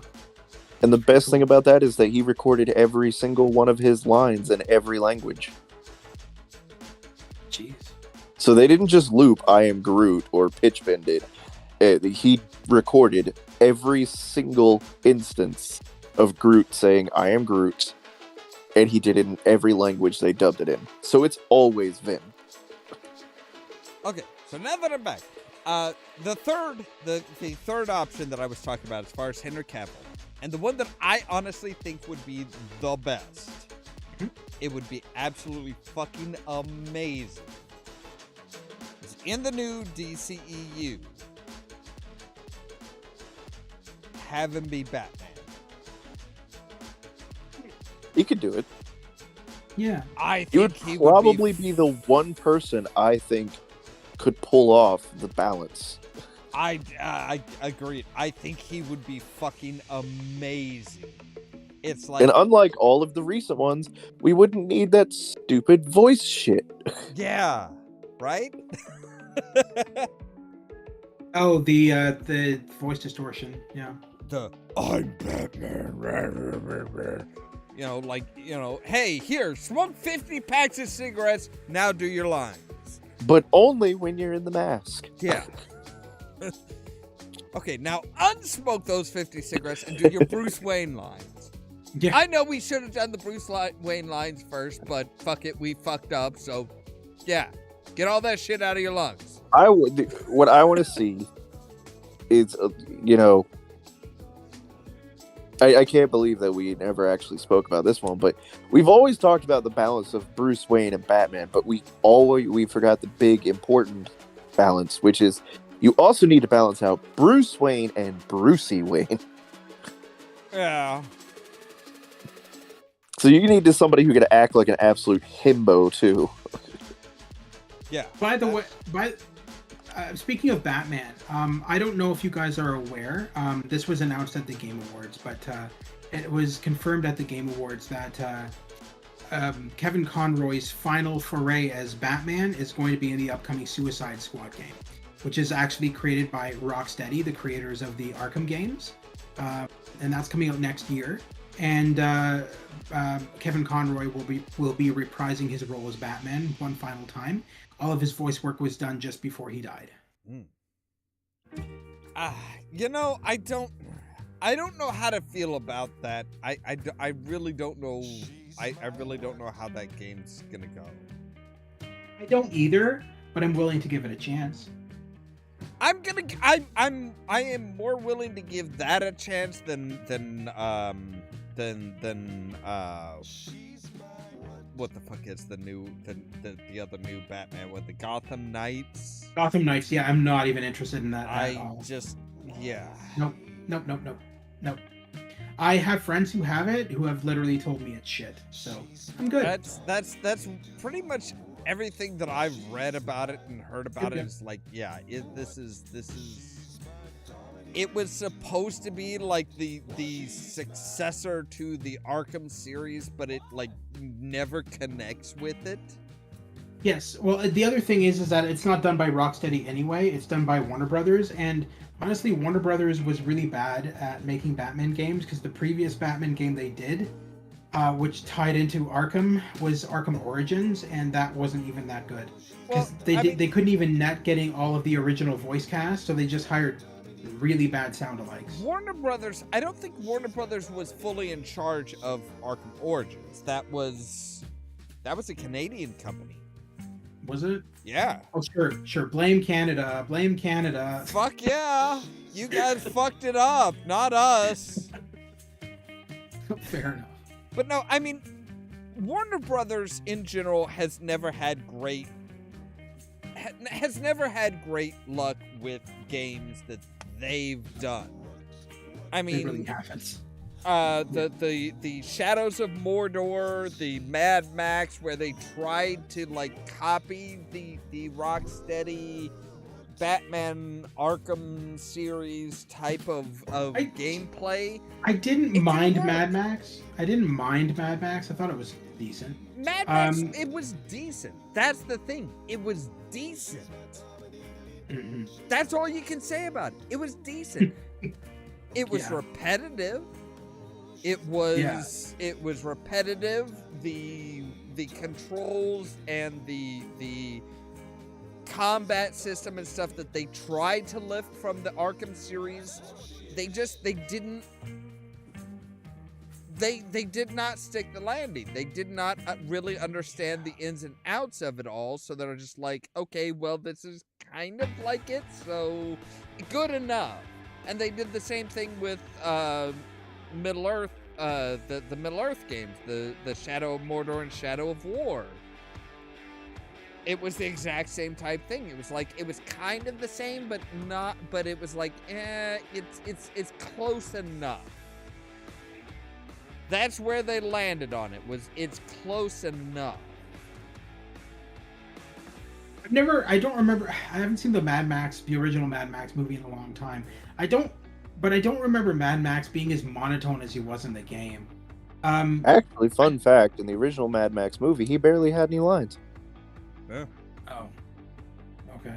But that brings us back to what we've talked about before as far as Mad Max, and it's not a question of is it true to the movies, because every time you see Mad Max, it is literally somebody else's interpretation of what Max is. It's like Mad Max, the original, is ostensibly the only movie that's actually told from Max's perspective. Road Warrior, Fury Road, all of that, those are all told by survivors and people who have heard the legend of Max. Mm-hmm. That's why he always, even though we have, if you include the game, we have seen his interceptor destroyed 3 separate times, but he always has the interceptor. He always has the V8 cop car, because that is the vehicle that is always associated with Max. Whatever car he drives, people are going to write down and spread in tale that it was a V8 Interceptor.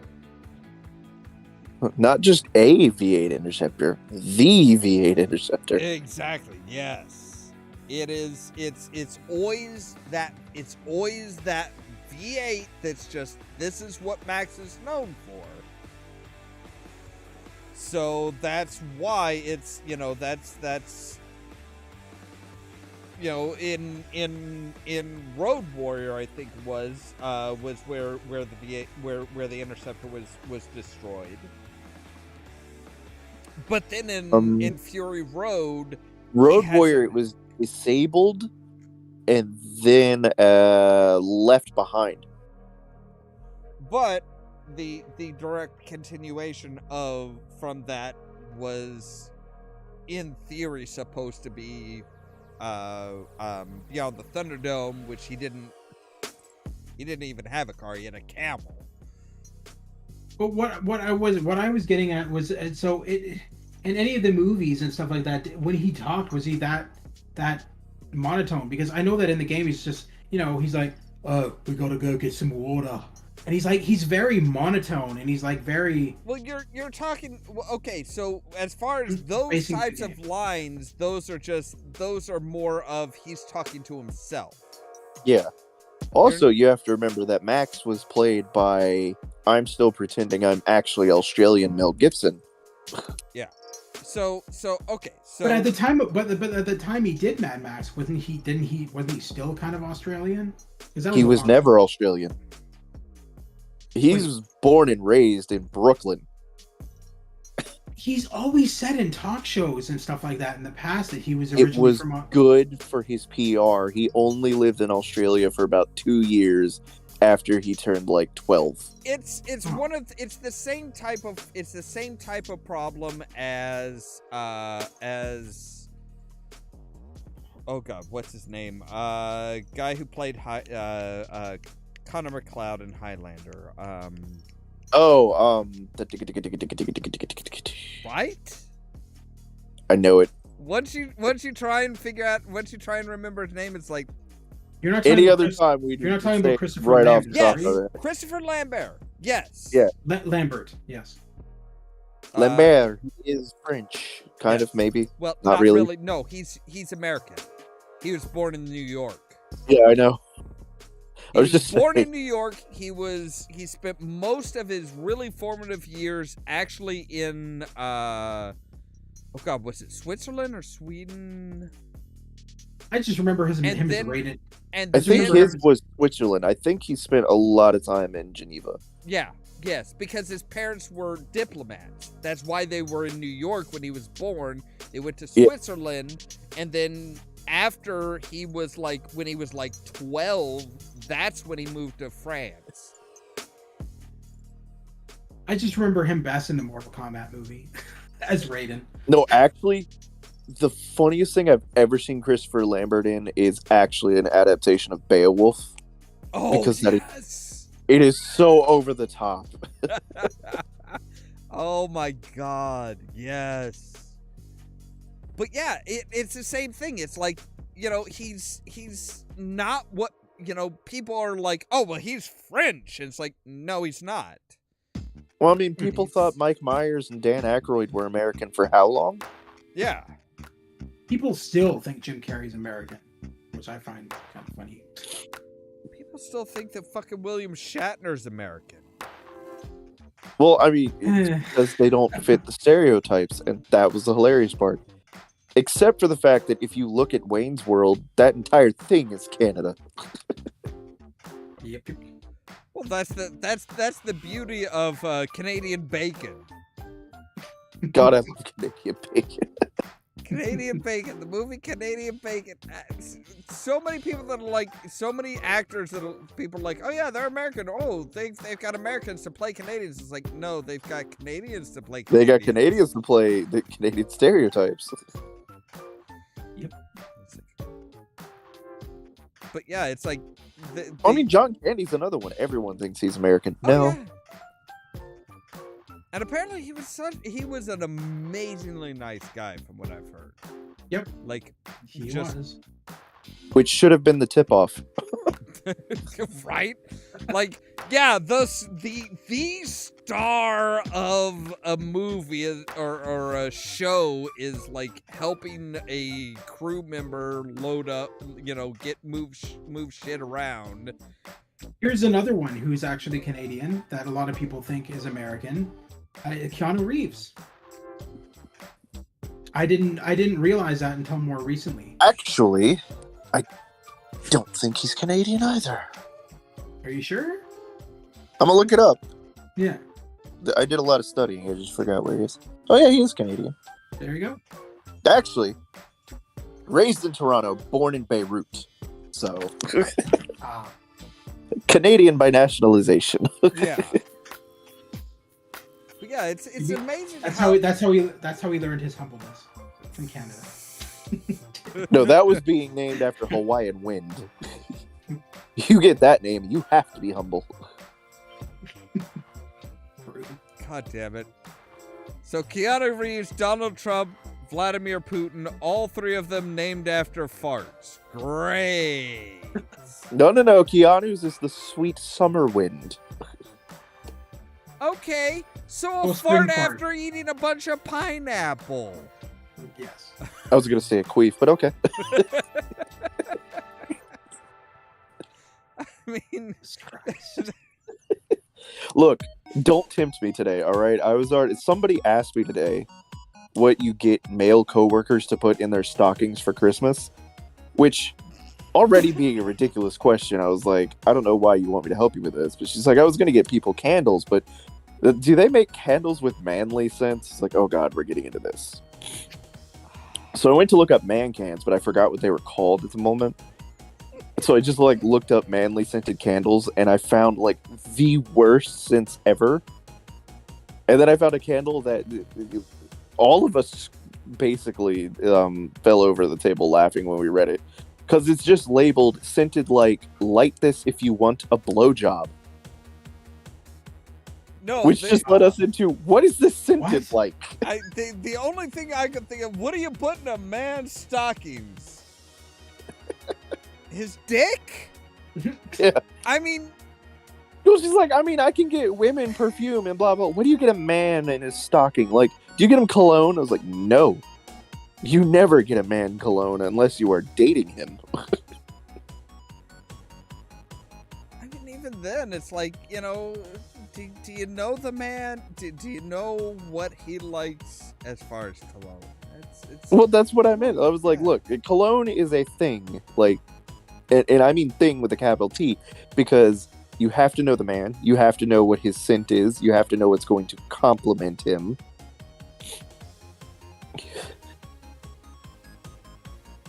Yeah, I the only thing I could think of when it was like, oh, what do you put in a man's stockings was dick in a box. Yeah. It's like a variation of dick in a box. That's the only thing that is exactly where my mind went. It's just like, There was a no. fart scented candle, and I was like, so, okay, whatever. God, no. That's I mean, if you want the scent, I mean, that's the question. Are you asking for like the scent of a man? It's a fair point. Yeah, it's a fart scented candle. I'm sorry. There's also a most beer men and cigarettes. Yeah, most men eat way too much red meat, and they wind up, they wind up very gassy. they need to make an Al Bundy scented candle. Just Well, scent, there was God, scent, no. of, scent of shoe salesman filled with regret. There was Oh. a red candle that was on sale for Christmas that was scented like, and I quote, Santa's sweaty sack.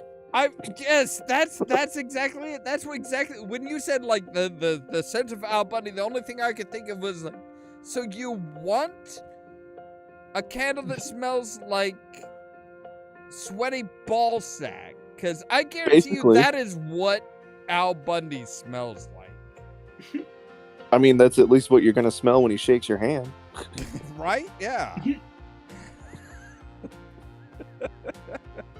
I then love there the was fact one that we can which- talk about this and all agree on it. Just like, yep, that's Yep. number one. We know who Al Bundy is. Number two, it's like, Yep. no, we can identify Al Bundy smell. No, I mean, then we got the one which, by our nature, we had to laugh at because it said scented like a homeless man. I was like, see, the thing about this is that if anybody in this job got that candle, we would all immediately light it. We would huff it, and then we'd be like, so the thing about that is, we are intimately familiar what homeless men smell like. This is not it, Chief.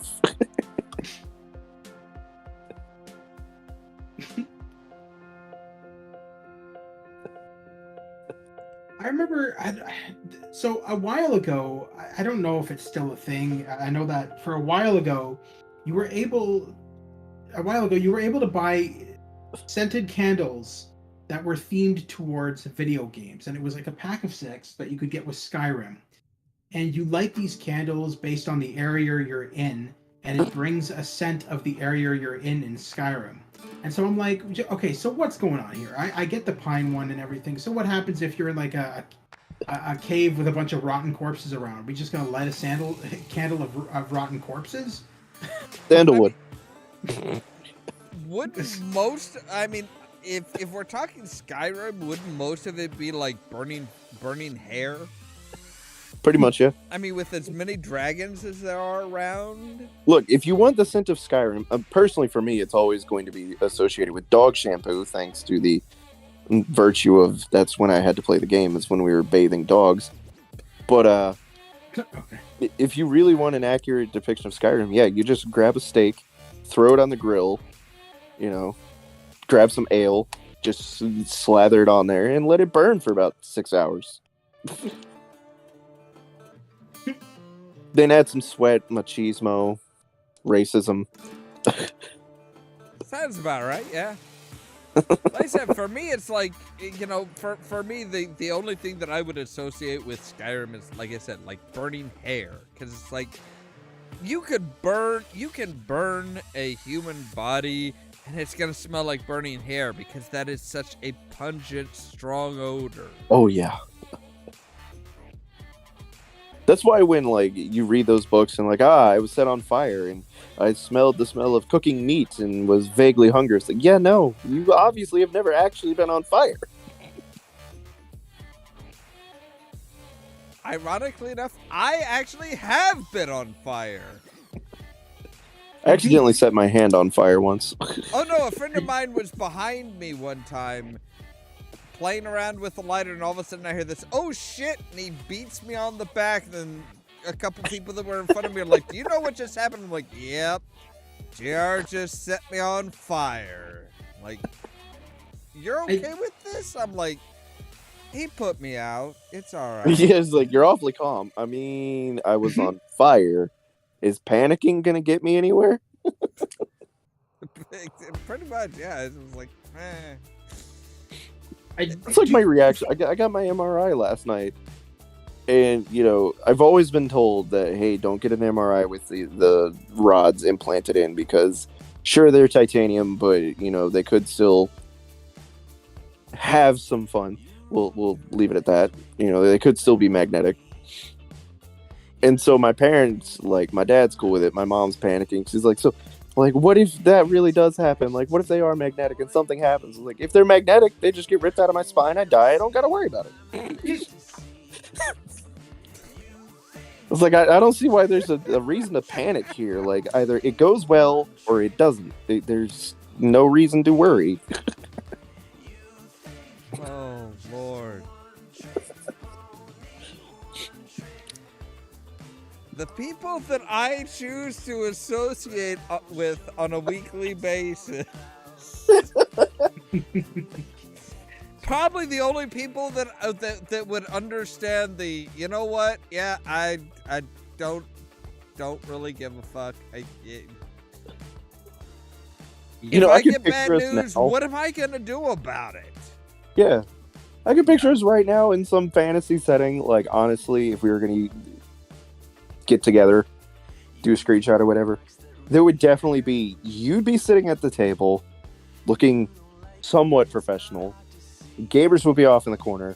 Wrestling's doing his own thing. And I'm just going to spread on the couch lewdly.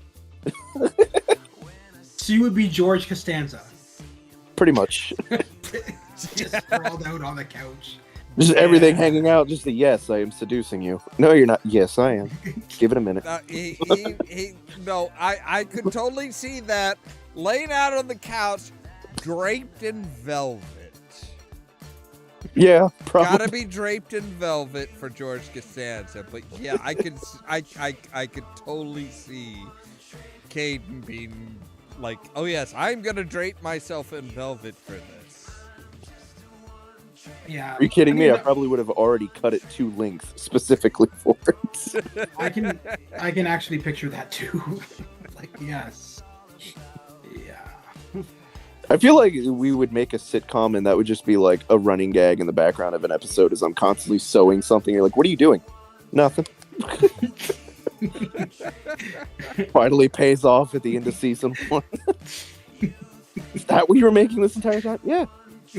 Had to get the measurements right. Jesus Christ.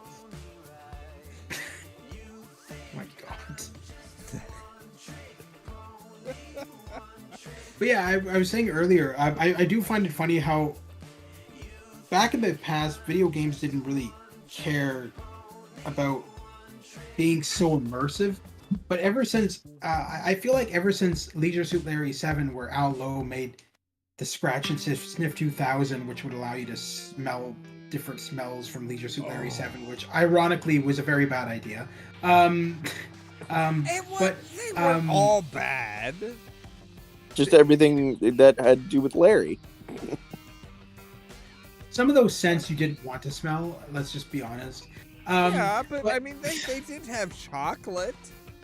It's the only one that was decent. Yeah, I mean, There was some like bean farts and stuff like that. well, yeah, there was bean farts, but there was also like, you know, the idea, you know, there was also like the salty sea air and stuff like that. They most of them weren't bad. But to go from that to the scented candles, and now we've got Zuckerberg announcing that they're releasing for the Quest 2, they're going to be releasing specific gloves that will allow you to feel like you're actually holding the object that you're holding in VR. It's just like, oh my god. So, I mean, it's kind of cool, and at the same time, it's kind of just getting crazy. Anything, am I the only one that is like creeped out by the shit that Zuckerberg comes up with? Like, Yeah. I swear, I don't know anything about his personal life, but dude needs to get fucking laid. Like, What, you mean you immediately thought titties as well? no, I just, you know, even just the idea of, oh no, you know, you're gonna feel whatever it is that you're supposed to be holding in the metaverse. You actually feel like you're holding. It's like, dude. You know, coming from the fucking- proto metaverse ourselves, we can tell you exactly why this is a bad idea. Like, I swear, dude needs like a safety pillow or something. That's what it sounds like. It's just like, oh no, you can have. It's a safety pillow. It's like, dude, get laid, please, for the love of all of humanity, just get laid. I love how they reported that he actually tried to deal with the rumors that he is a robot or a lizard man by taking classes in order to appear more human. I mean, no, that's yeah. I mean, I would not be surprised if he is like very, very pinned down in a very specific spot on the autistic spectrum. Yeah. Maybe hardcore autistic, because like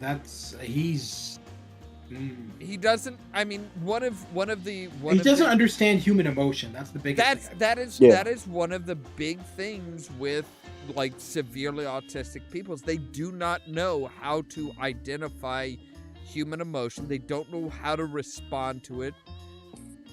That's why you know, hardcore autistic people generally tend to study how other people respond to certain stimuli, is so that they can learn the appropriate response when it happens to them. And now I'm getting Warframe flashbacks again. I still find that one interview they had with Zuckerberg during like one of the conferences about the Quest 2 and upcoming games. And you could tell like everything he said was so scripted. It was almost like he was like looking at a script right in front of him. And he's like, oh yeah, no. His lines were so robotic, and he was just like, oh, during COVID, when I didn't have anything to do, I played my Quest 2, and I played Beat Saber, and me and my friends were really good at it. And then she's like, oh really? What's your other game, Mark, that you liked? Oh, I like this zombie fighting game. It was a lot of fun. And I'm like, oh my god, just shut up, please. You don't even know how to turn on a Quest 2, most likely. Just stop talking. Please, for the love of God, stop talking. That is one of those things where, I mean, depending on if he is on the autistic spectrum, again, it would make sense, because it's like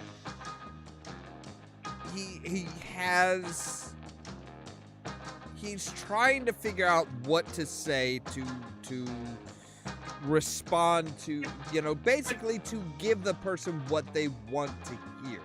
But what is going to make them react the least?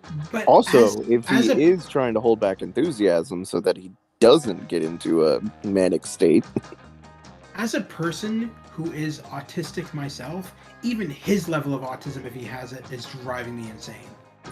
But that's Sorry. that's the interesting part with the autistic spectrum, though.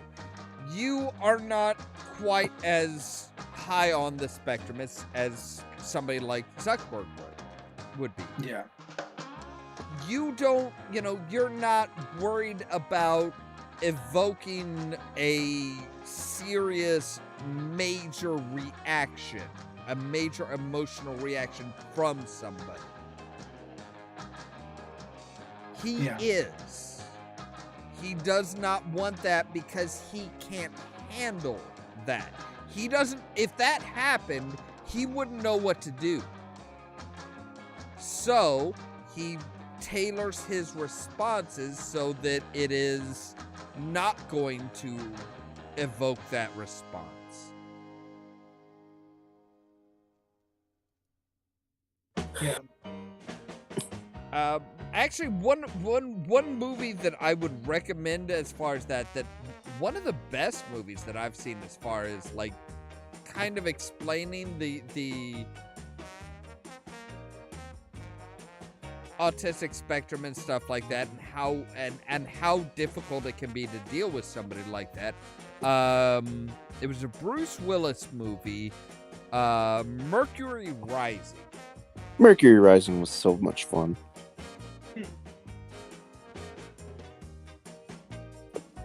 And Bruce Willis played somebody with. No, Bruce Willis plays a agent in charge of a autistic boy who accidentally cracked a top secret CIA code that was embedded in word searches.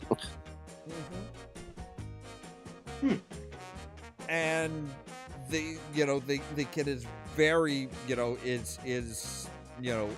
on this very specific point on the autistic spectrum, or Refuses to make eye contact, is very monotone, limited verbility.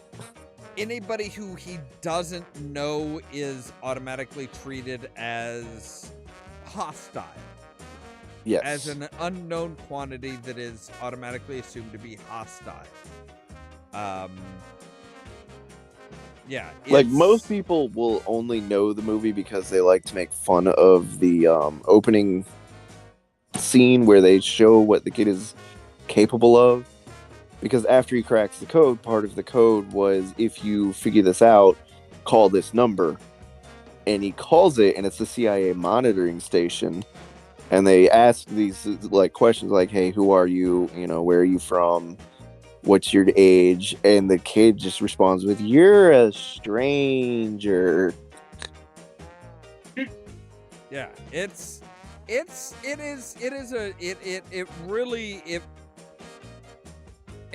kind of depressing how little acknowledgement it received as far as being like, look, this is how autistic people are. You kind of have to be aware of this. And it's like, no, it's just oh, this kid's weird and shit like that. And it's like, no, it's not that the kid is weird. It's the kid is different from you, and that's kind of a major point. It's kind of why you have to treat him differently. But yeah, it is. I would highly recommend that movie. I haven't seen it in ages, but yeah, I from what I remember of it, it was a really interesting movie, and it was really it's. I will say, Kind of like the action version of Rain Man. Kind of, yeah. That's another one that I wouldn't recommend Rain Man. No, Rain Man is bad. That's stereotypical autism right there. Yeah, that is how people. And let's not even get into A Beautiful Mind. I don't know. A Beautiful Mind wasn't a bad movie. It was. No, but the depiction of it being tragically romantic is that's no. Yeah, that was a little. He's a genius and it's killing him and it's so hot.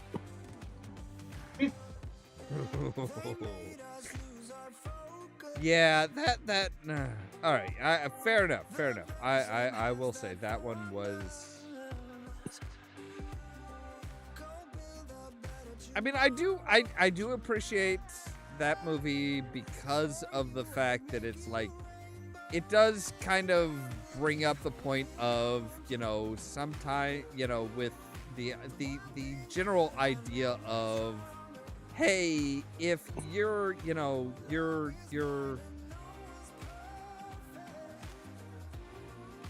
a lot of times there are, it's a fine balance between finding what it is that's needed to make you comfortable versus what you need to be. Oh, gosh, what I'm trying to figure out exactly what I'm trying to see here. The balance between making sure that you can take part in a society versus, Yeah, I was about to say what comfortable your versus functional. what your intelligence level and what you are capable of producing for society. An example would actually be Kanye West. Kanye West thinks that his genius and his contribution to society supersedes his ability to fit into society. Period. End of discussion. He doesn't give a fuck about anything else. In A Beautiful Mind, it's kind of the idea of, no, there has to be a balance. Yeah. You can provide to society, but if you can't interact and be a part of society, your contributions are meaningless.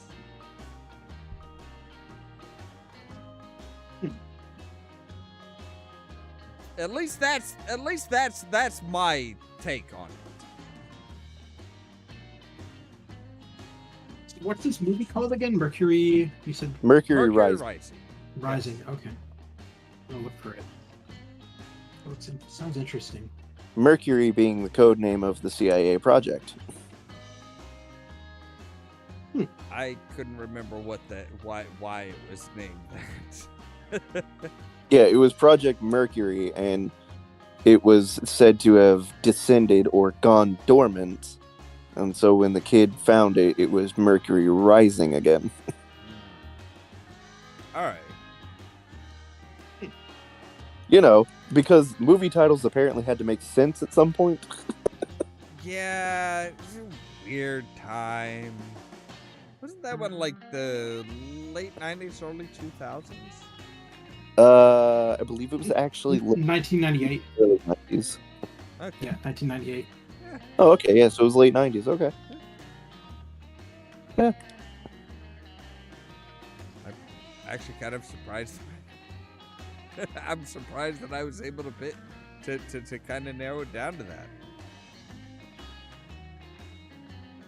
But yeah, like I said, it is a good movie. It's a good flick. It does deal with it deals with some heavier stuff, but that's not bad. Also, you get to see Bruce Willis trying to control his urge to violently throw a child in traffic, like 6 times. Yeah.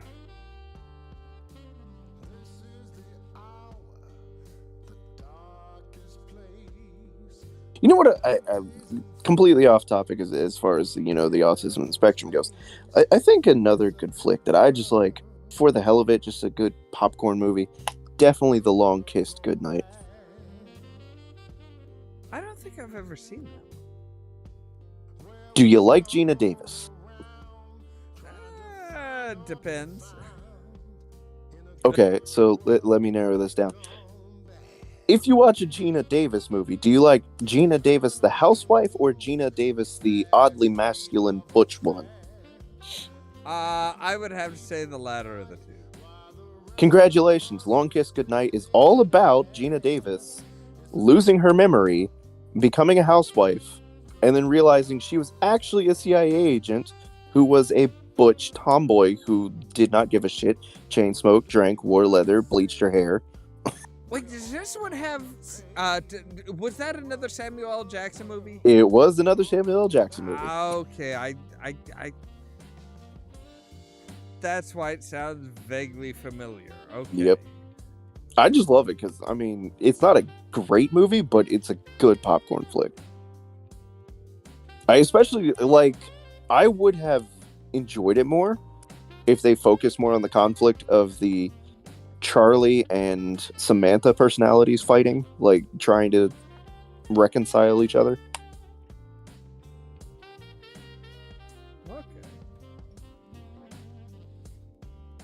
But then again, Charlie didn't get enough screen time.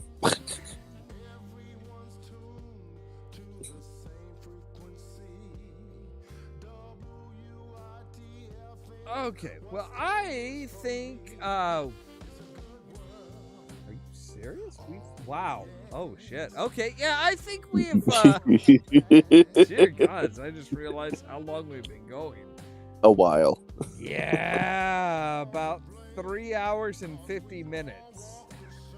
We'll do it another 10. We'll make it an even 4. All right.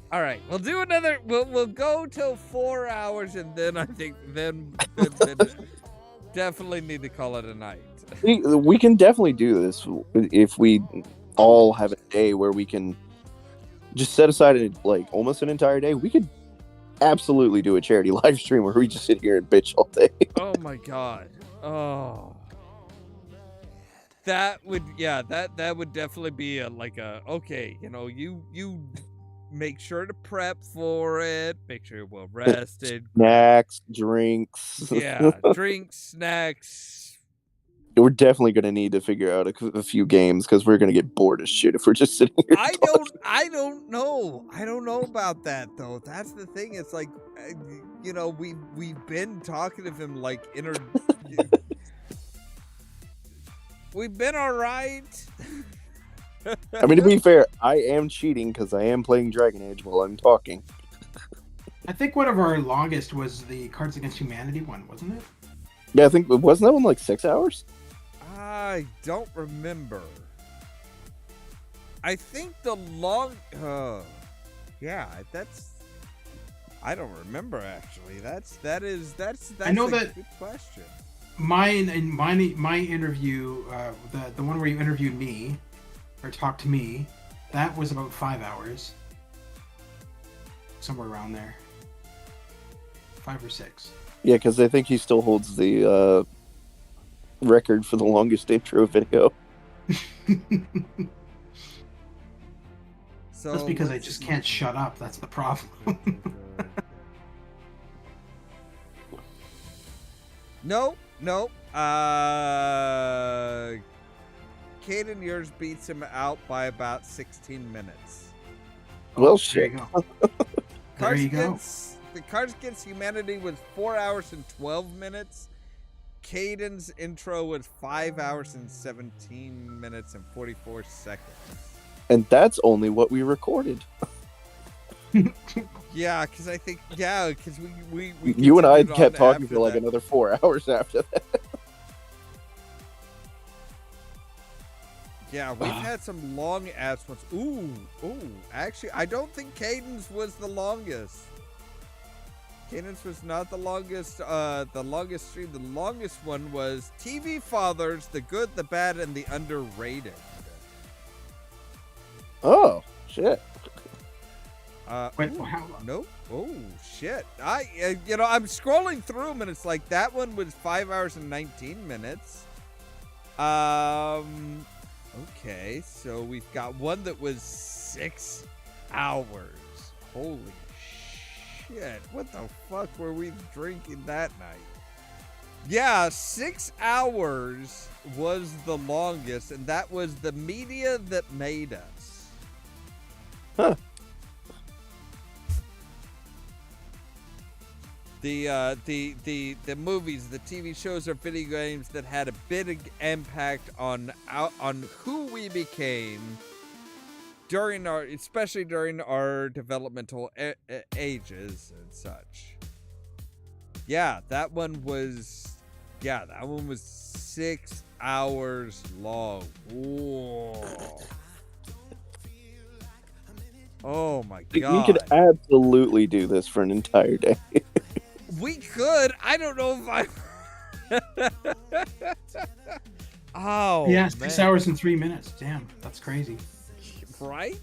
I think like the biggest amount of prep we'd have to do is choosing whether or not we want to follow a list of topics or if we just want to wing it. Yeah, I mean, Can I just mention something to you? I meant to mention this a long time ago, but as you guys may or may not know, I'm good friends with some former Sierra actors and writers and stuff like that. So the one day, David Holm messages me, and he's like, he was the actor who played the psycho husband in Sierra's Phantasmagoria game. And he said, "Hey, I'm just sitting at home."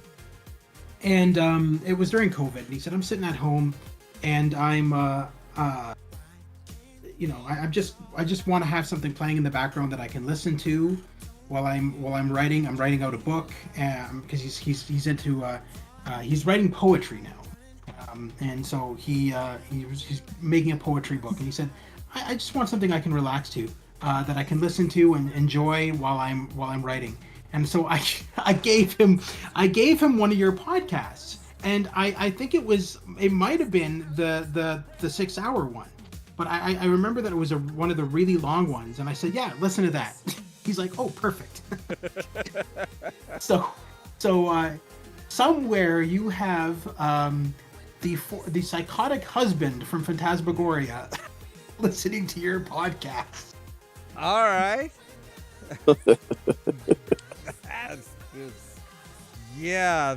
That's kind of one of those things. It's like, I don't know how to feel about that. He's an awesome actor. He's a really nice guy too. I would love to. I would love to, if you guys are down for it. Maybe one day we could invite him to one of the podcast. I think that would be fun, just to have like a celebrity guest or something like that. I'm thinking maybe either that or maybe Laurie and Corey Cole from Quest for Glory, something like that. I think it would be fun. That one I would love to do. Yeah, because I would love. The Quest for Glory games were one of the first ones. Were some of the first ones that I really remember just absolutely adoring as a kid. Like, I started off on amazing. King's Quest 3, but it was like, yeah, those in particular was like, yeah, when it was, yeah, those were some of the very unique ones that was just like, it was much more free form. And I would love to know how things are going as far as what their plans are for the Hero University. yeah. I think they're doing a second Hero U, are they? Yes, not? they are. They Yeah. are currently in the process of working on that. Yes. That's what I thought. As far as I have been able to find, it sounds like they are planning on doing a full they're planning on doing 4 or 5 of them. Each one dealing with a different hero type. So the first one was the thief. The second one is going to be a magic user, and then a warrior, or a fighter, and then a paladin. Which is a whole lot. I like that. I like that setup a whole lot better than than the Quest for Glory series, where it's like, no, you have one path that that you follow and stuff like that. It's like that makes a bit more sense as far as like, look, you're playing different characters each time, and the characters, each character has its own unique style.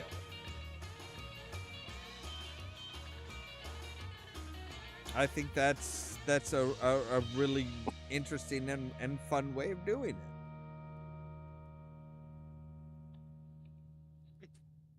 Yeah. I was just looking this up. I was just curious about when Colossal Cave 3D is coming out by Ken and Roberta, and it finally has a release date, January 19th, 2023. Okay. Oh, wow. So that'll be out. quick. Yeah, that's coming out very soon, and it'll be on Windows, Mac OS, Nintendo Switch, and Oculus Quest 2 VR headset. So that's pretty cool. Yeah. So I will definitely be getting it for the Quest 2, that's for sure. I do find that Sierra, as a general rule, always was very detailed with their games, and I think I said this before when you and I had our one-on-one interview, but I feel like the only game companies that are up to the level of Sierra's detail in their games is like Naughty Dog, and maybe Rockstar Games for certain elements. But that's what I really loved about Sierra games, is that all of them just tend to have that. They kind of tended to stick to the same formula, even though there were different titles, like different stories and everything. Some of them even played differently, but they all stuck with the same format. And that's what I love the most about them, is that they never really deviated from that format. And that's what made them so successful, in my opinion, was the fact that they stuck to that format for almost all of their games. Yeah. And I would say that even with, even like Naughty Dog and stuff like that, it's like they don't quite keep up with Sierra. Mostly because it's like Naughty Dog and Rockstar and stuff, they are very focused on like one or two games. And Yeah. that's about it. It's like Rockstar is very much GTA or Red Dead Redemption. And these days it is like they are full on just like laser focused on Grand Theft Auto. That is what they want to focus on, and that's fair. I mean, it's better to focus on a specific game that you can do well. When I said detailed, I didn't mean in the sense of how Sierra keeps everything.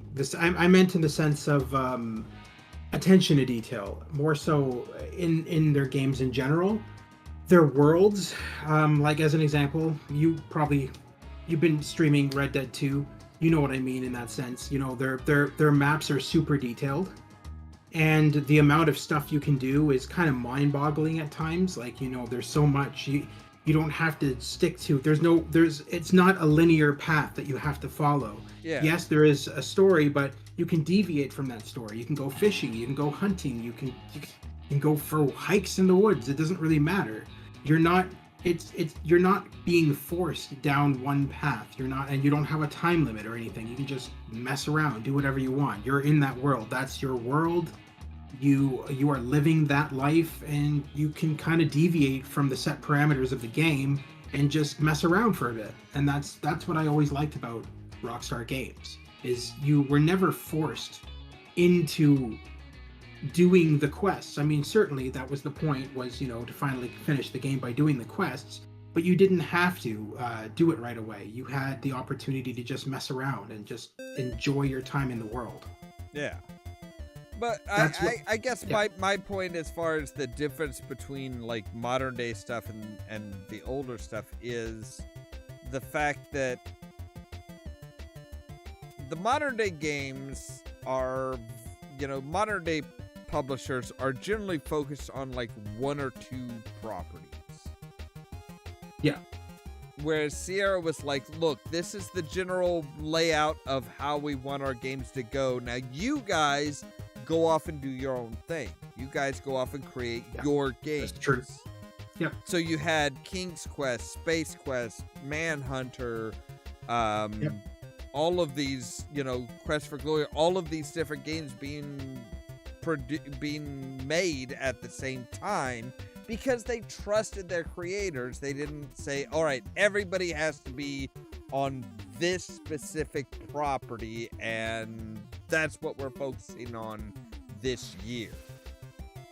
Did you ever hear about the game Colonel's Bequest, which was a murder mystery game by Roberta Williams? So the interesting thing about that title was they didn't know what title they were going to call the game. Nobody did, not even Roberta Williams. Al Lowe was the guy who came up with the Colonel's Bequest, and he said, you know what? We've got so many goddamn Quest games out. Why don't we just one called Bequest? It's the opposite of Quest. The Colonel's Bequest. And Roberta Williams is like, he was meaning it as a joke. He was just making fun of the fact that every goddamn game they made was Quest this, Quest that. And Roberta actually took his joke serious and said, you know what? That's not a bad idea. Let's make our game the Colonel's Bequest. Yeah, the man who didn't put Quest in any of his titles. No, he didn't. He wanted to avoid it. Well, what would you call Leisure Suit Larry? It would be bad if you called it Fuck Quest. I mean, let's be fair. The quest for love. Because that is what Larry started off searching for. And what he generally was like trying for was he wanted love, not just fuck anything and everything that moves. That's true. That's just Leisure Suit Larry, the quest for more coconut oil.